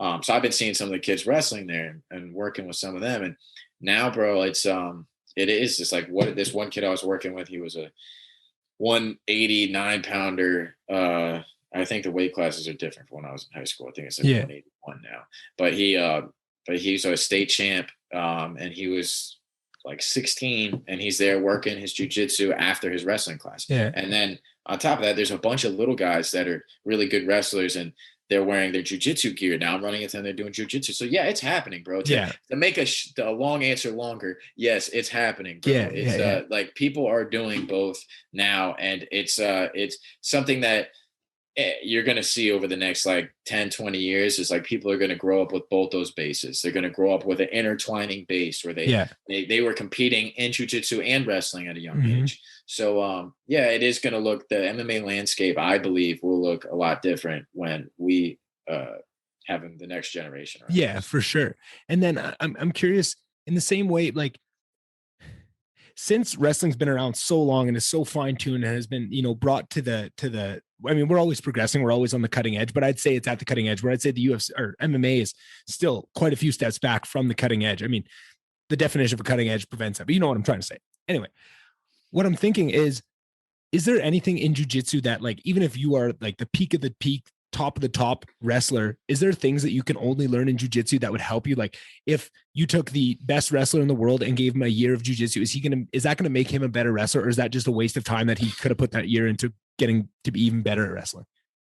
No, it'll definitely help. I think judo would probably help. Wrestling even more. But no, because I've gone with some military judo guys, and they have a lot of the same moves as wrestling, but it's like a step off, or it's like a different position on their underhook, or like they have a different name for it, but it's the same move. It's like I'm doing, no, it's not called this, it's called this. But I had a lot of that run-ins, but with judo. But any grappling is going to help grappling. Like even just, and any mat time is going to help grappling, period. I don't care if you're doing cartwheels on the mat for an hour. That's going to help your hips. That's going to help your just like body mechanics, being aware of where you're at. And with jujitsu, you're like sweeps, that's good work. Like, that's all like working on your hips and working on your on your space. And so that definitely translates to wrestling. And I think it's gonna, as much as wrestling is gonna elevate these jujitsu kids, I think that jujitsu will elevate the kids in their wrestling as they get for older. sure. It's just natural that it works out that way. And it's funny to have this discussion on jiu-jitsu and wrestling and that, because before COVID, I had just, finally got my courage up, because I'm a fucking pussy at the end of the day, right? Like, I wanted to try jiu-jitsu for a long time, but it took a lot of, hype myself up, and I finally did it. And I did, I think it was either I did 3 classes and then this happened, or it was 2 classes and this happened. But anyway, but I'm 3 or 4 classes. So I've done, gone to jiu-jitsu twice, went early, stayed after, because I'm trying to, get to know, I want to ingratiate myself. And what I've heard since then, actually on Sugar's podcast, is about, and it is actually Timbo talking about it. He's just said, in jiu-jitsu, we don't even want to talk to the people, and come for 3 months, then we'll talk to you, because so many people just come in and fail out, which naturally makes sense. But I was just fine. I was trying to break through, so maybe 2 or 3 classes. Then I come for the 4th class or the 3rd class, whatever it was, my last class, and it's a different coach. And he decides that it's the jiu-jitsu class, but we're learning wrestling. I couldn't fucking walk the next day. Like, just the warm-ups and the shit, right? Like, we ended up rolling at the end, but like my legs, I couldn't stand. And I run, like 10 kilometers a day pretty regularly. Like, I'm in half decent shape. I didn't think I have never been beat up like I was after one like wrestling warm-up. And like, just do it there. I don't know if it's called like the fireman toss or whatever, but like, they're just teaching us that. And like just dropping to a knee and chucking them over. And it was tons of fun. I really enjoyed it, but like, I couldn't believe what that put my body through. It was so much different than those couple jiu-jitsu classes compared to that. Like, it's pretty wild. Like, even Clarissa Shields is doing MMA now. She's not said, MMA trains harder than boxing, because for sure, what she's really saying is grappling's harder than boxing. Grappling is what is the toll on your body, like your back, your leg, getting your foot stomped on, your rib cracked, like all those things happen, like finger jam, like all that stuff happens in grappling, or like pulling a ligament, stuff like that. Like it's very taxing sport, unforgiving craft. And I know a lot of people from high school still carry wrestling injuries, like from high school. So, for sure. It's like, it's a very tough sport. And so, people, after, it's like the famous Dan Gable quote, man, after you wrestle in life, everything else is easy. Everything else is easy, right? It's really true, man. Like, wrestling is tough. Like, showing up every day, 7 days a week to wrestle. Like, you got to love it, man. You got to love wrestling to do that. So it's a brutal, unforgiving craft, but it's beautiful. Yeah. How much did you enjoy seeing Dan Gable on Joe Rogan? I'm assuming you watched it. No, I didn't. You I haven't didn't even seen know it? he Oh was on. man. No. Well, even Honestly, I got away from Joe Rogan a little bit. yeah, Just since you because went to Spotify, probably. he's been creeping me out with some of the stuff he's been saying. Yeah, I feel But you. no, Well, I still even like Joe. even better than on Joe though. I don't know if you know Lex Friedman. He had Dan Gable on. I think it's a better interview, even right. Like I think Lex is the goat. I think he's past Joe. People just haven't recognized it yet. But you know, that is that peak. If you want to see some good Dan Gable, he really pulls it out of him. That was an awesome interview. Another thing about Dan Gable, a quick story about Dan Yeah. Gable. My coach, the one I told you about, wrestled at Penn State, Yeah. qualified for the Olympics. When he was wrestling, they had this. Oh man, I forget the name of the tournament. Oh, what was it called? It's a very popular tournament in the States where it's you take the best guys, because Pennsylvania and Ohio are like some of the most competitive wrestling states. Right. And so it's like the Northeast, New Jersey, New York, they're very competitive. And so with this tournament, oh my God, it keeps coming to the table. And you're asking the wrong guy, because I have no idea. But basically, they take the best guys from Pennsylvania and you Dapper Dan. It's called the Dapper Dan. Oh, okay. Yeah, I think I've heard of that. You take the best guys from Pennsylvania and the best guys from the whole West Coast. Like, that's how good the East Coast is. You take the best guys off the West Coast and you put them against the best guys in Pennsylvania. And Dan Gable said, when you look about the kid that Fink, my coach was Sean Finkbeiner, when he looked at who he was going to wrestle, they asked him about the matchup, and he said, this dude's he's going to wax Fink. He's going to smack him. He said, this is the best kid in the country right now, this kid. Yeah. And so I'm like, damn, Fink sends me home with this DVD. I'm watching Dan Gable say this shit about him. I'm like, holy crap, cow. And I watched the match, and Fink goes out and pancakes this dude and sauces him up like one way ass whooping. I watched. My coach smacked that kid, and then he comes back on and says in the interview after the match, he says, they bring up what Dan Gable said, and he's like, well, Dan Gable needs to start paying more attention to the East Coast. And then he walks away. I was like, oh, damn. Like, that's too G. But, that's filthy, hey? I love it. Yeah, I love it. Cool, man. Cool. Dan, sorry to interrupt. No, that's great. That's great. Hey, you can interrupt for Dan Gable stories all day. I'm here for it. After hearing him on those guys, because I didn't really know who Dan Gable was until I heard him on those podcasts. Like, I'd heard him reference, but I didn't know, just what he is in the community, right? Like, it's amazing. And one other thing, just on the wrestling versus jiu-jitsu, I had my first fighter on a couple months back, Andrew Mavridis. He's a 1-0 pro fighter out of Alberta here. He just had his first pro fight before COVID. Now he's been struggling to get his second one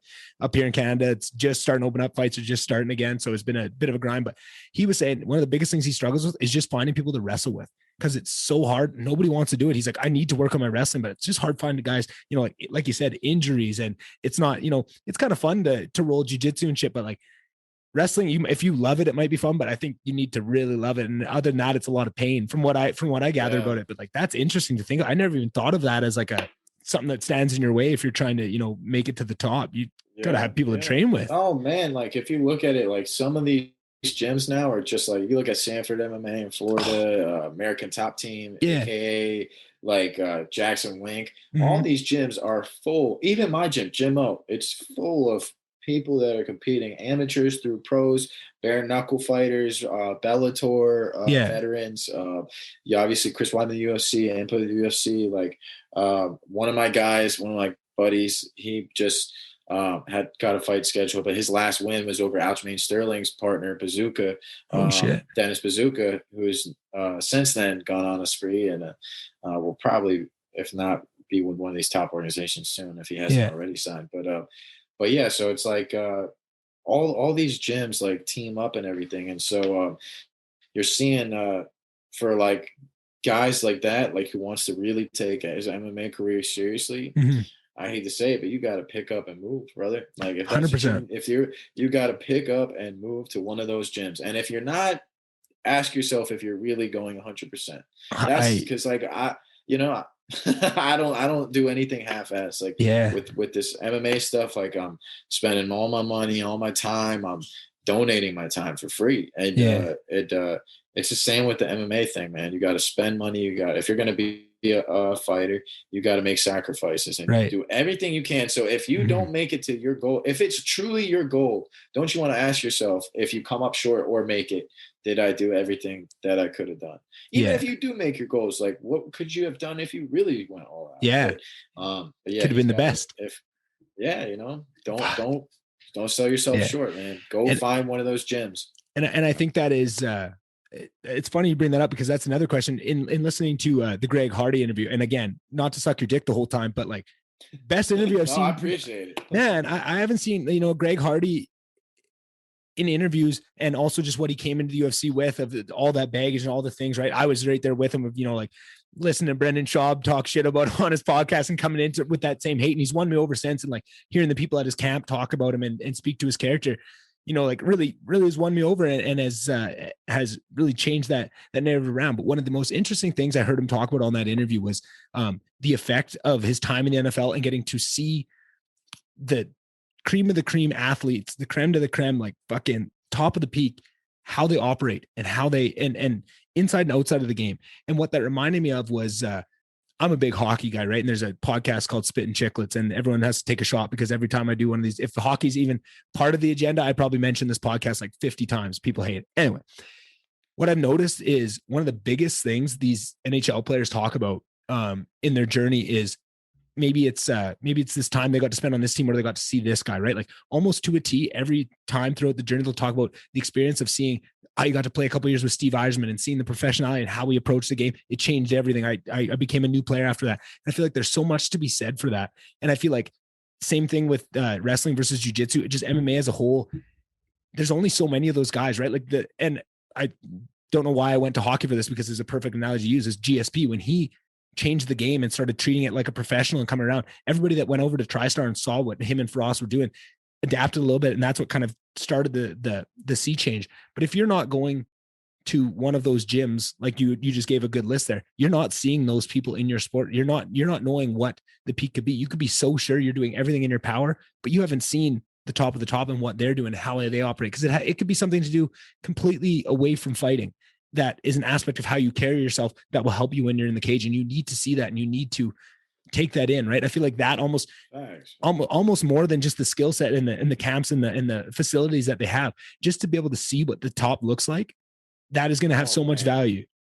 Look, I've gone to gyms for over 10 years looking for MMA work, looking for kickboxing, jujitsu, MMA classes, sparring, wrestling. And I'll tell you what, man, the reason I never could really stick with one until I landed with Mma, and don't really care to go any other gyms now. The reason I couldn't find one to like set up shop at was the training partners, man. Like you can't, like, I'm not doing this for a career. I don't need to fight. I don't need to, nor do I want to like get my head smashed into everybody else. Can do without it. It's gonna do damage over the long term. So unless like, you're freaking, if I was gifted, and I was young, sure. But I'm 27. I love grappling. I have a career. And maybe one day this will be my career, talking shop with guys. Fucking rights it will. For sure it will. So, but even from my perspective, like as being a competitor, like I couldn't justify going to these classes with people that weren't going to beat my ass. Like, I want to go to a class. Like some people like to go to class and say, I do MMA, I do jujitsu, I wrestle, I kickbox, I spar, like and that's enough for them. That's cool. Good for you. Go to your 3 classes a week and say you do MMA and you're a tough guy, whatever. Like, but for me, it's just like I want to learn, man. I want to get better. I want to push yourself. I do want to compete. Like I'm not gonna go. Like I don't know if I'll ever have an MMA fight. It's something I've always wanted to do, but I'm hands down going to keep competing in grappling. I'm always going to compete in grappling until I can't. Like so. Like, I love competing and I love grappling, but like for me, I just couldn't justify going to these gyms where, sometimes like I'm tapping everybody out, except obviously, you have a black belt coach, or sometimes there's like one purple belt and the black belt coach. And like, you're getting good work with one guy, if you're lucky enough to grab him that class, if someone else doesn't. And so I kept getting frustrated with gyms like that. And then now I'm at a place with pros. And like you said, I can I can adequately gauge myself now. Like I know where I stand on the totem pole. I've gone with amateurs, I've gone with pros, I've gone with scrubs who are nice people, obviously, but I've gone Yeah. with, all sorts of levels. Mhm. And I, as someone who intends to compete, knows what kind of shape I'm in, knows how I compare to some of these black belts or blue belts or purple belts or white belts or Yeah. like anything, or guys that have been kickboxing for this long and this long. I know how to gauge myself against every level. So Mhm. uh, if you're doing it as a career, you should definitely for sure be doing that. Be putting yourself in an atmosphere with people pushing you, beating you up, making you better. And Mhm. because that's the only way you get better, right? You're not getting better by doing your go-to move on the same kid at the gym 4 times Yeah. a week. You know what I Yeah. mean? Like, yeah, I tapped out this dude 3 times today instead of two. Like, no, I wanted someone to tap me out and be like, yo, what just happened? Yeah. You know what I mean? Like, what should I have done? Like Mm. that's the type of class I want to be in. Yeah. Yeah. But yeah, and I think everybody who's aspiring to compete at any level should want the same. Mhm. And I think just to add something to that, I think the most important thing I got all that is asking yourself why you're doing it. I feel like that's the most important. Like, are you doing it to push yourself? Are you just doing it to say that you train, right? Which is fine too, like you said, Yeah. but just make sure that you're not wasting your time trying to pursue something that you're not even after, right? Ask yourself those reasons. And if it is to push yourself, then you got to find it and don't get comfortable. But we both know it's, people like being the big fish in the little pond at times, right? That's comfortable. And if that matches up with what you're doing it for, if you're just doing it to be able to say to your buddies that you train jujitsu, maybe big fish in a little pond is perfect for you because that serves your goals. But if you want to push yourself and find out how you stack up and all that, that's not really serving your goals and you're kind of wasting your time, right? But you need to be honest with yourself about what you're in there for. Why are you there? What are you trying to do, right? Like Yeah. I've just made plans to get back into jujitsu. I think I'm starting this week. This is gonna be my first time, right? But I'm going in there with some very, like I know what I am. Like I'm scared of getting hurt. I'm scared of hurting other people, right? That was my biggest thing. Those 3 classes there, I'm terrified of hurting anybody. I'm a big guy. Like I don't want to elbow anyone. Like I'm just in there the whole time, just trying not. So I'd get into like side control or something. First of all, I don't have any attacks, any submissions. So I'm just sitting there, like not knowing what did I do. Second, I'm terrified I'm going to hurt somebody, right? Like they've been there for way more classes than me, but I know that's just going to come and I need to just get over all that. And that'll come with time and just getting in there. But I'm excited for it, right? Like just to get back in there and try it and just, Absolutely, I man. watch it every weekend. I want to be able to at least understand a little bit more to up my knowledge so that I can, Yeah. the more knowledge you get, the more enjoyment you get out of watching it, Oh I find, yeah, right? because like even I promise you, I'm not being cocky. Anybody who trains or has like a been in the trenches like Yeah. for a long time with the sports, in one fashion or another. If you've been wrestling for 10 years, or if you've Yeah. been kickboxing for 10 years, and you watch the fights, you do sometimes see something that, like you question in your head, like, okay, would I not like in that situation? I know that I would escape like this or attempt to escape like this, Yeah. but they did it like this. And sometimes you're like, oh, that's really cool. Now I can go Yeah. to practice and do that. And then sometimes you're like, what the hell was that? Mhm. And it's funny because you'll see people at that level make mistakes. You Yeah. will like, and as somebody who's like not even an MMA fighter, like especially in grappling, like I mean that's my passion. Mhm. Um I'll find like things that intrigue me in one way or another, whether it's like, wow, I want to look more into that move, that position, or wow, like why didn't that person do that? But Yeah. and then sometimes you learn like, They have oh, an injury or that person didn't do that because A, they had an injury, or A, because it exposed them to something I wasn't thinking of or I wasn't aware of. yeah, You they know what I watch mean? tape and they know that if you, Yeah. So you can escape, yeah, but you might expose your back for that half second. You know and that guy's rear naked choke is that's so the deadly. You beautiful can't thing, man. waste it. Yeah. Yeah, amen. That's the Yeah. beautiful thing about MMA is like styles make matchups. So Yeah. like with these people, like um, you'll watch. There's no such thing as MMA math. You'll think, oh, well, this guy beat like these 3 guys who all beat this guy, Mm-hmm. but so he's definitely gonna win.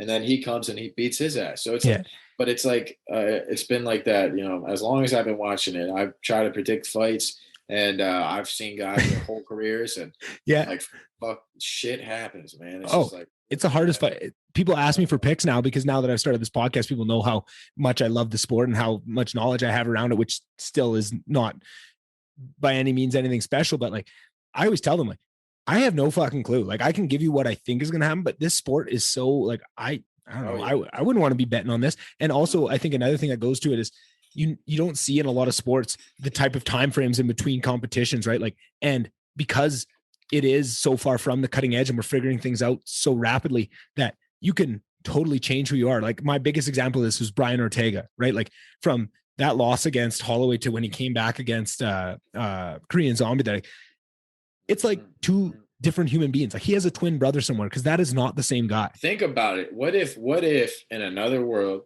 Brian Ortega comes in and into that fight with Max Holloway and choked Max out in 2 seconds, or him in the head in 2 seconds? Yeah. Brian would be a completely different fighter today in his career. He would not have elevated in the ways he did. He would have elevated in different ways, perhaps. Yeah. And his training just would not have looked the same. Yeah. And that's what happens when you lose a fight is things in your game are exposed and you go work on them. So it's almost crazy because if you imagine these guys, every fight they take, not just every outcome, but every fight they take is going to shape their career. Yeah. You know, it's going to expose holes that they're going to grow on. And maybe it's going to leave tape. And maybe if this guy didn't fight him, he would have got his ass kicked by someone else. But maybe that would have been the best ass kicking ever instead of him winning and then losing 3. But like, it's so crazy to think of all the wild scenarios. If this dude got knocked out in 2 seconds, or if this fight went that way with the judges, like how many different scenarios and worlds you can come up with. And it's so competitive. That's why it's so cutting edge still. but it's such a competitive sport because even though it's not like we have football programs, like we have MMA programs where we're raising like this next talent pool. Yeah. Like a youth program, like a feeder. There's no feeder system. Yeah. Yeah. So there's no G League. Everything else. Yeah. So like without that, without that, it's so competitive because you have to really shine in MMA, man. You have to really shine. You can't just win. You have to shine. And so it's and you have to have timing and connections, and people have to want to fight you. One of my buddy that beat Bazooka that I told you about, Nick Rodriguez, he nobody would fight him. Yeah. After he got that win, nobody on his circuit would fight him because it's like he even tried to get title fights, and the title guys and their promotions and agents, no. And then some of the fighters would say yes, and their promoters and managers would shut it down.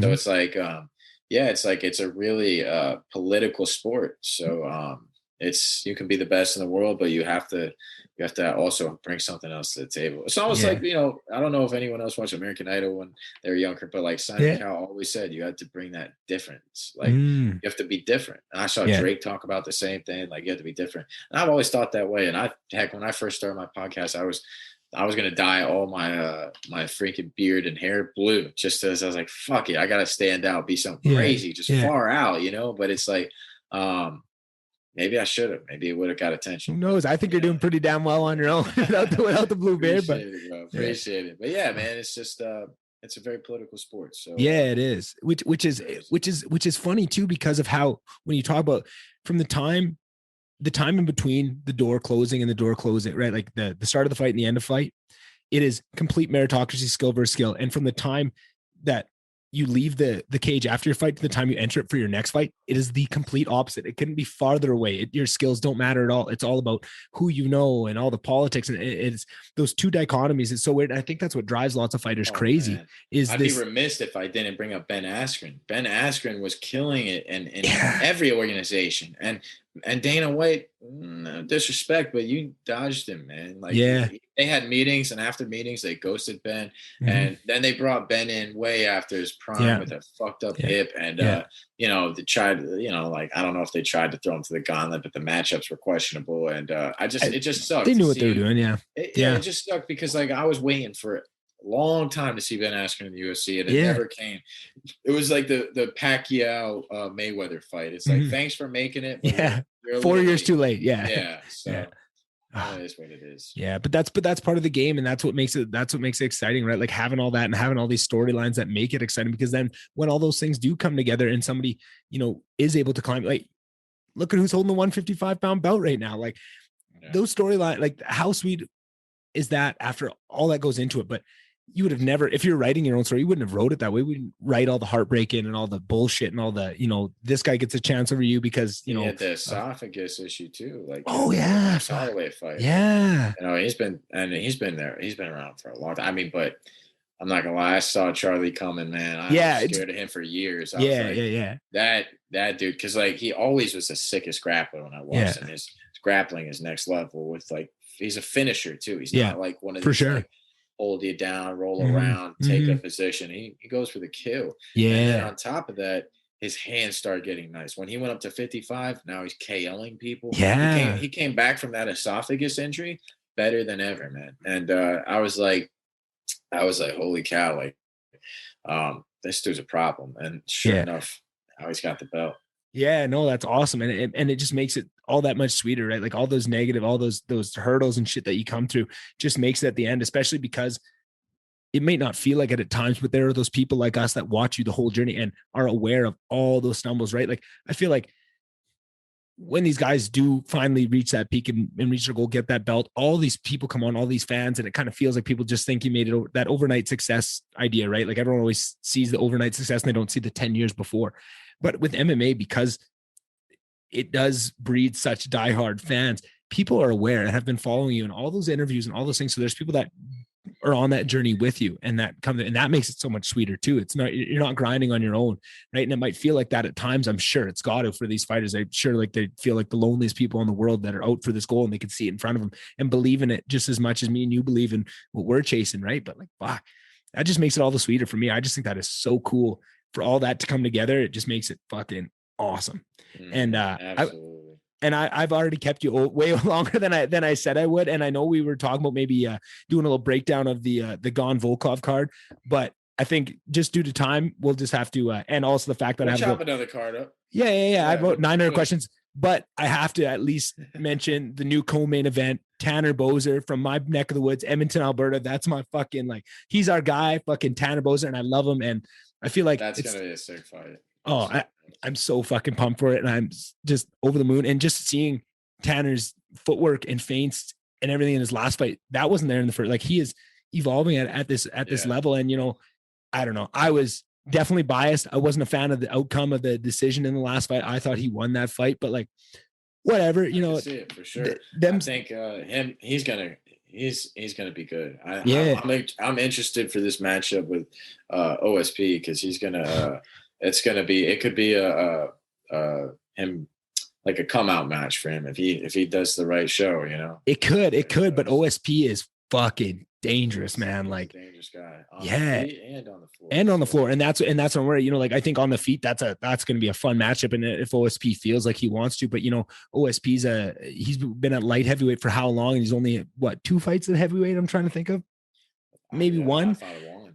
Yeah. Like maybe even just the one. Right. So like, maybe he thinks, maybe, and also, unfortunately, Tanner's been shown to, not have the best escapes when he does get down. He in the couple fights, I don't think I've ever seen him get up, right? Like, which is worrying, but I hope Oven St. Preux just thinks, no, I need a good knockout tonight. This is what I'm hitting. I hope it's just a slugfest, but who knows? He will be like, I'm interested to see the speed, because, usually like these light heavyweights that come up to heavyweight, they got, especially someone that like is explosive as him, that he played football at Tennessee. He's like a real athlete, disciplined, explosive guy. So I feel like the speed, he's getting up there though in age. So yeah, true. Like that, I'm ready to see the speed line up with each other. And if he does try to think he's got a speed advantage, then your boy might have a good night there on the feet. Because if he does try to take him down, he's got some good top attacks. Obviously, the Von Flute show.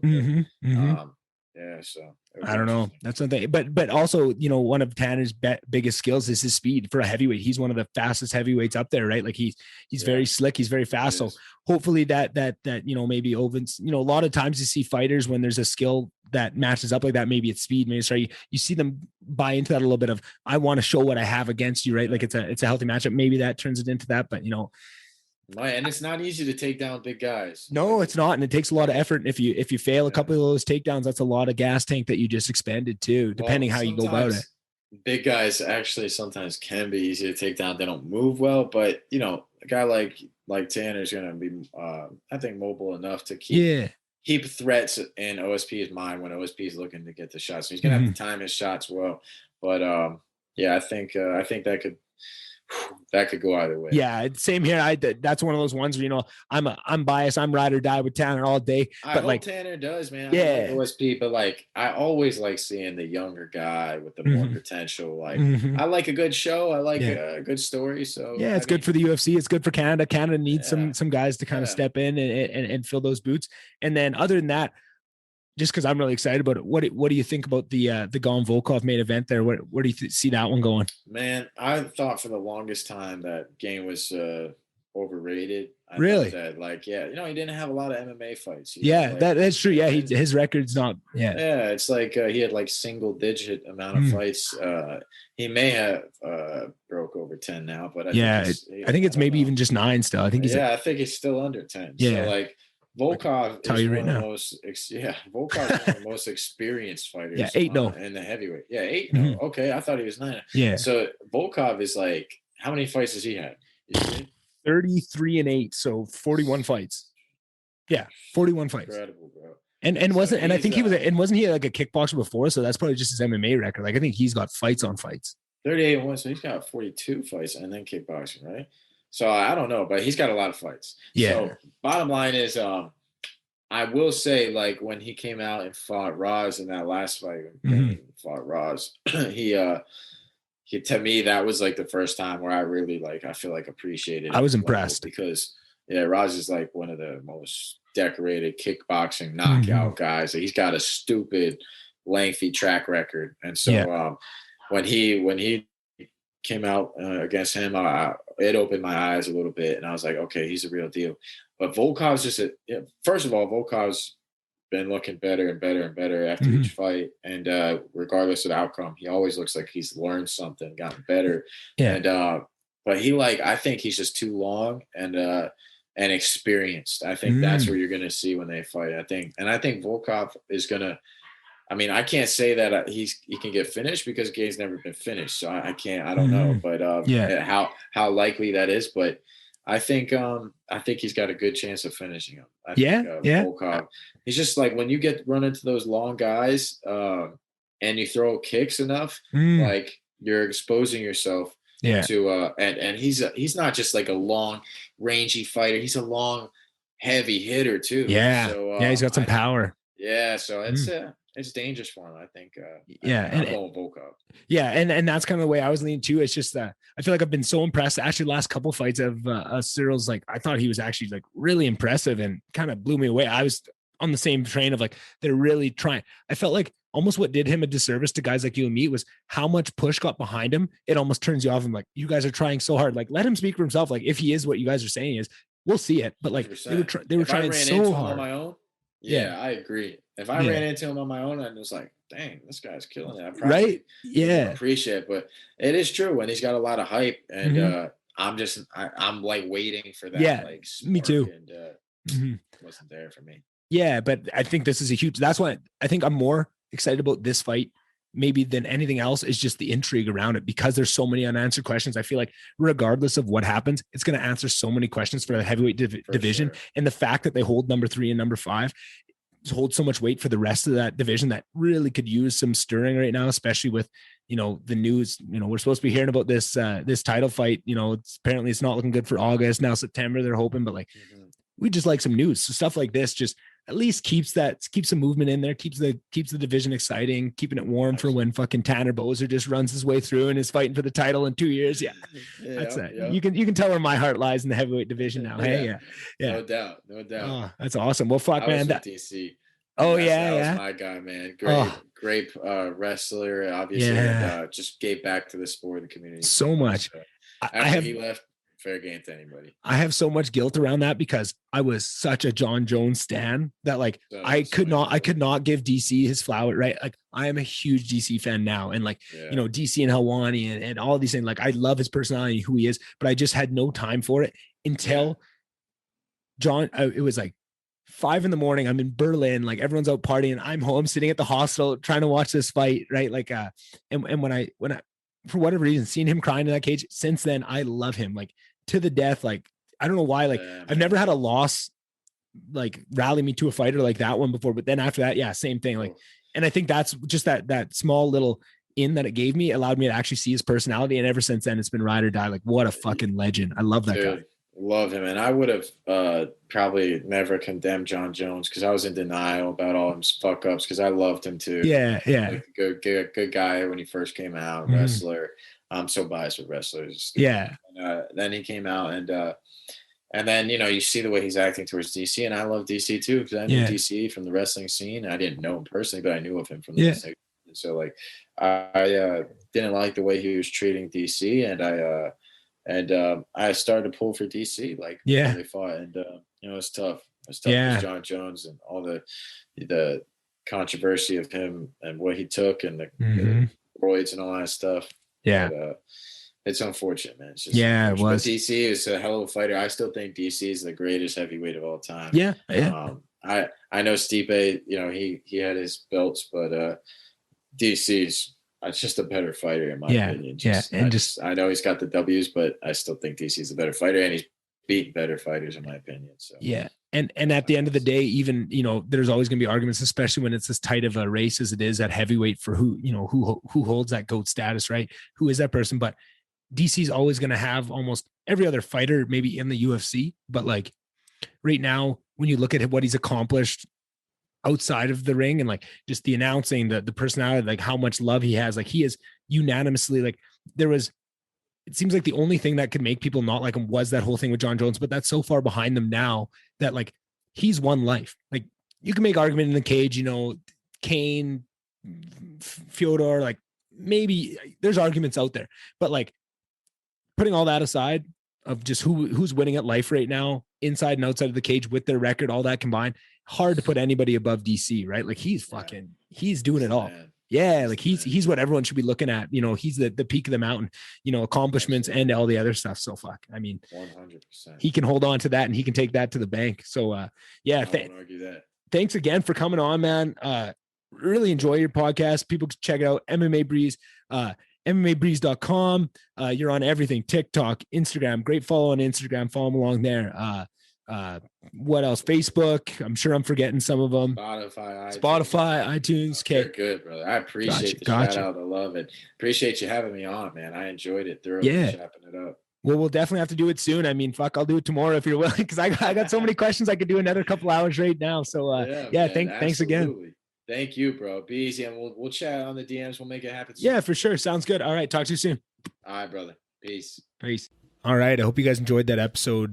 Go follow MMA Breez on social medias all over the place. Website. Order some swag. I got some swag on the way. You'll probably be seeing it on the podcast here soon. Great guy. Really down to earth. Really enjoyed that. Probably going to be doing some things in the future with him. And please let him know if you enjoyed him on this podcast, because I really think that was the first time I got to kind of hear his story, and I hear him tell other people's stories so well that I think it's awesome to hear his story kind of get out there. So if you enjoyed that, please let him know, because I think, you know, he could find a way to bring that into his plans and what he's doing with his brand right now, because I think that's a strong part of what he has to offer is just his story himself, because I think he's a very interesting cat, and I think he has a very interesting outlook. So yeah, please head his way and tell him you enjoyed him. Other than that, just, you know, share the posts, follow the things, you know what to do. All the same things. I say it every week. I don't even want to say it today. So other than that, you guys have a great ass week. I'll order this fight card on Saturday. If you want to see me freaking out all week, just send me any posts that are chirping Sugar Sean, and I'll probably lose my shit this week because I'm going to be all fired up to see him fight. Anyways, I'm getting silly. I've edited too many podcasts today. This is the last one I have to do. I'm heading out on a little bit of a break.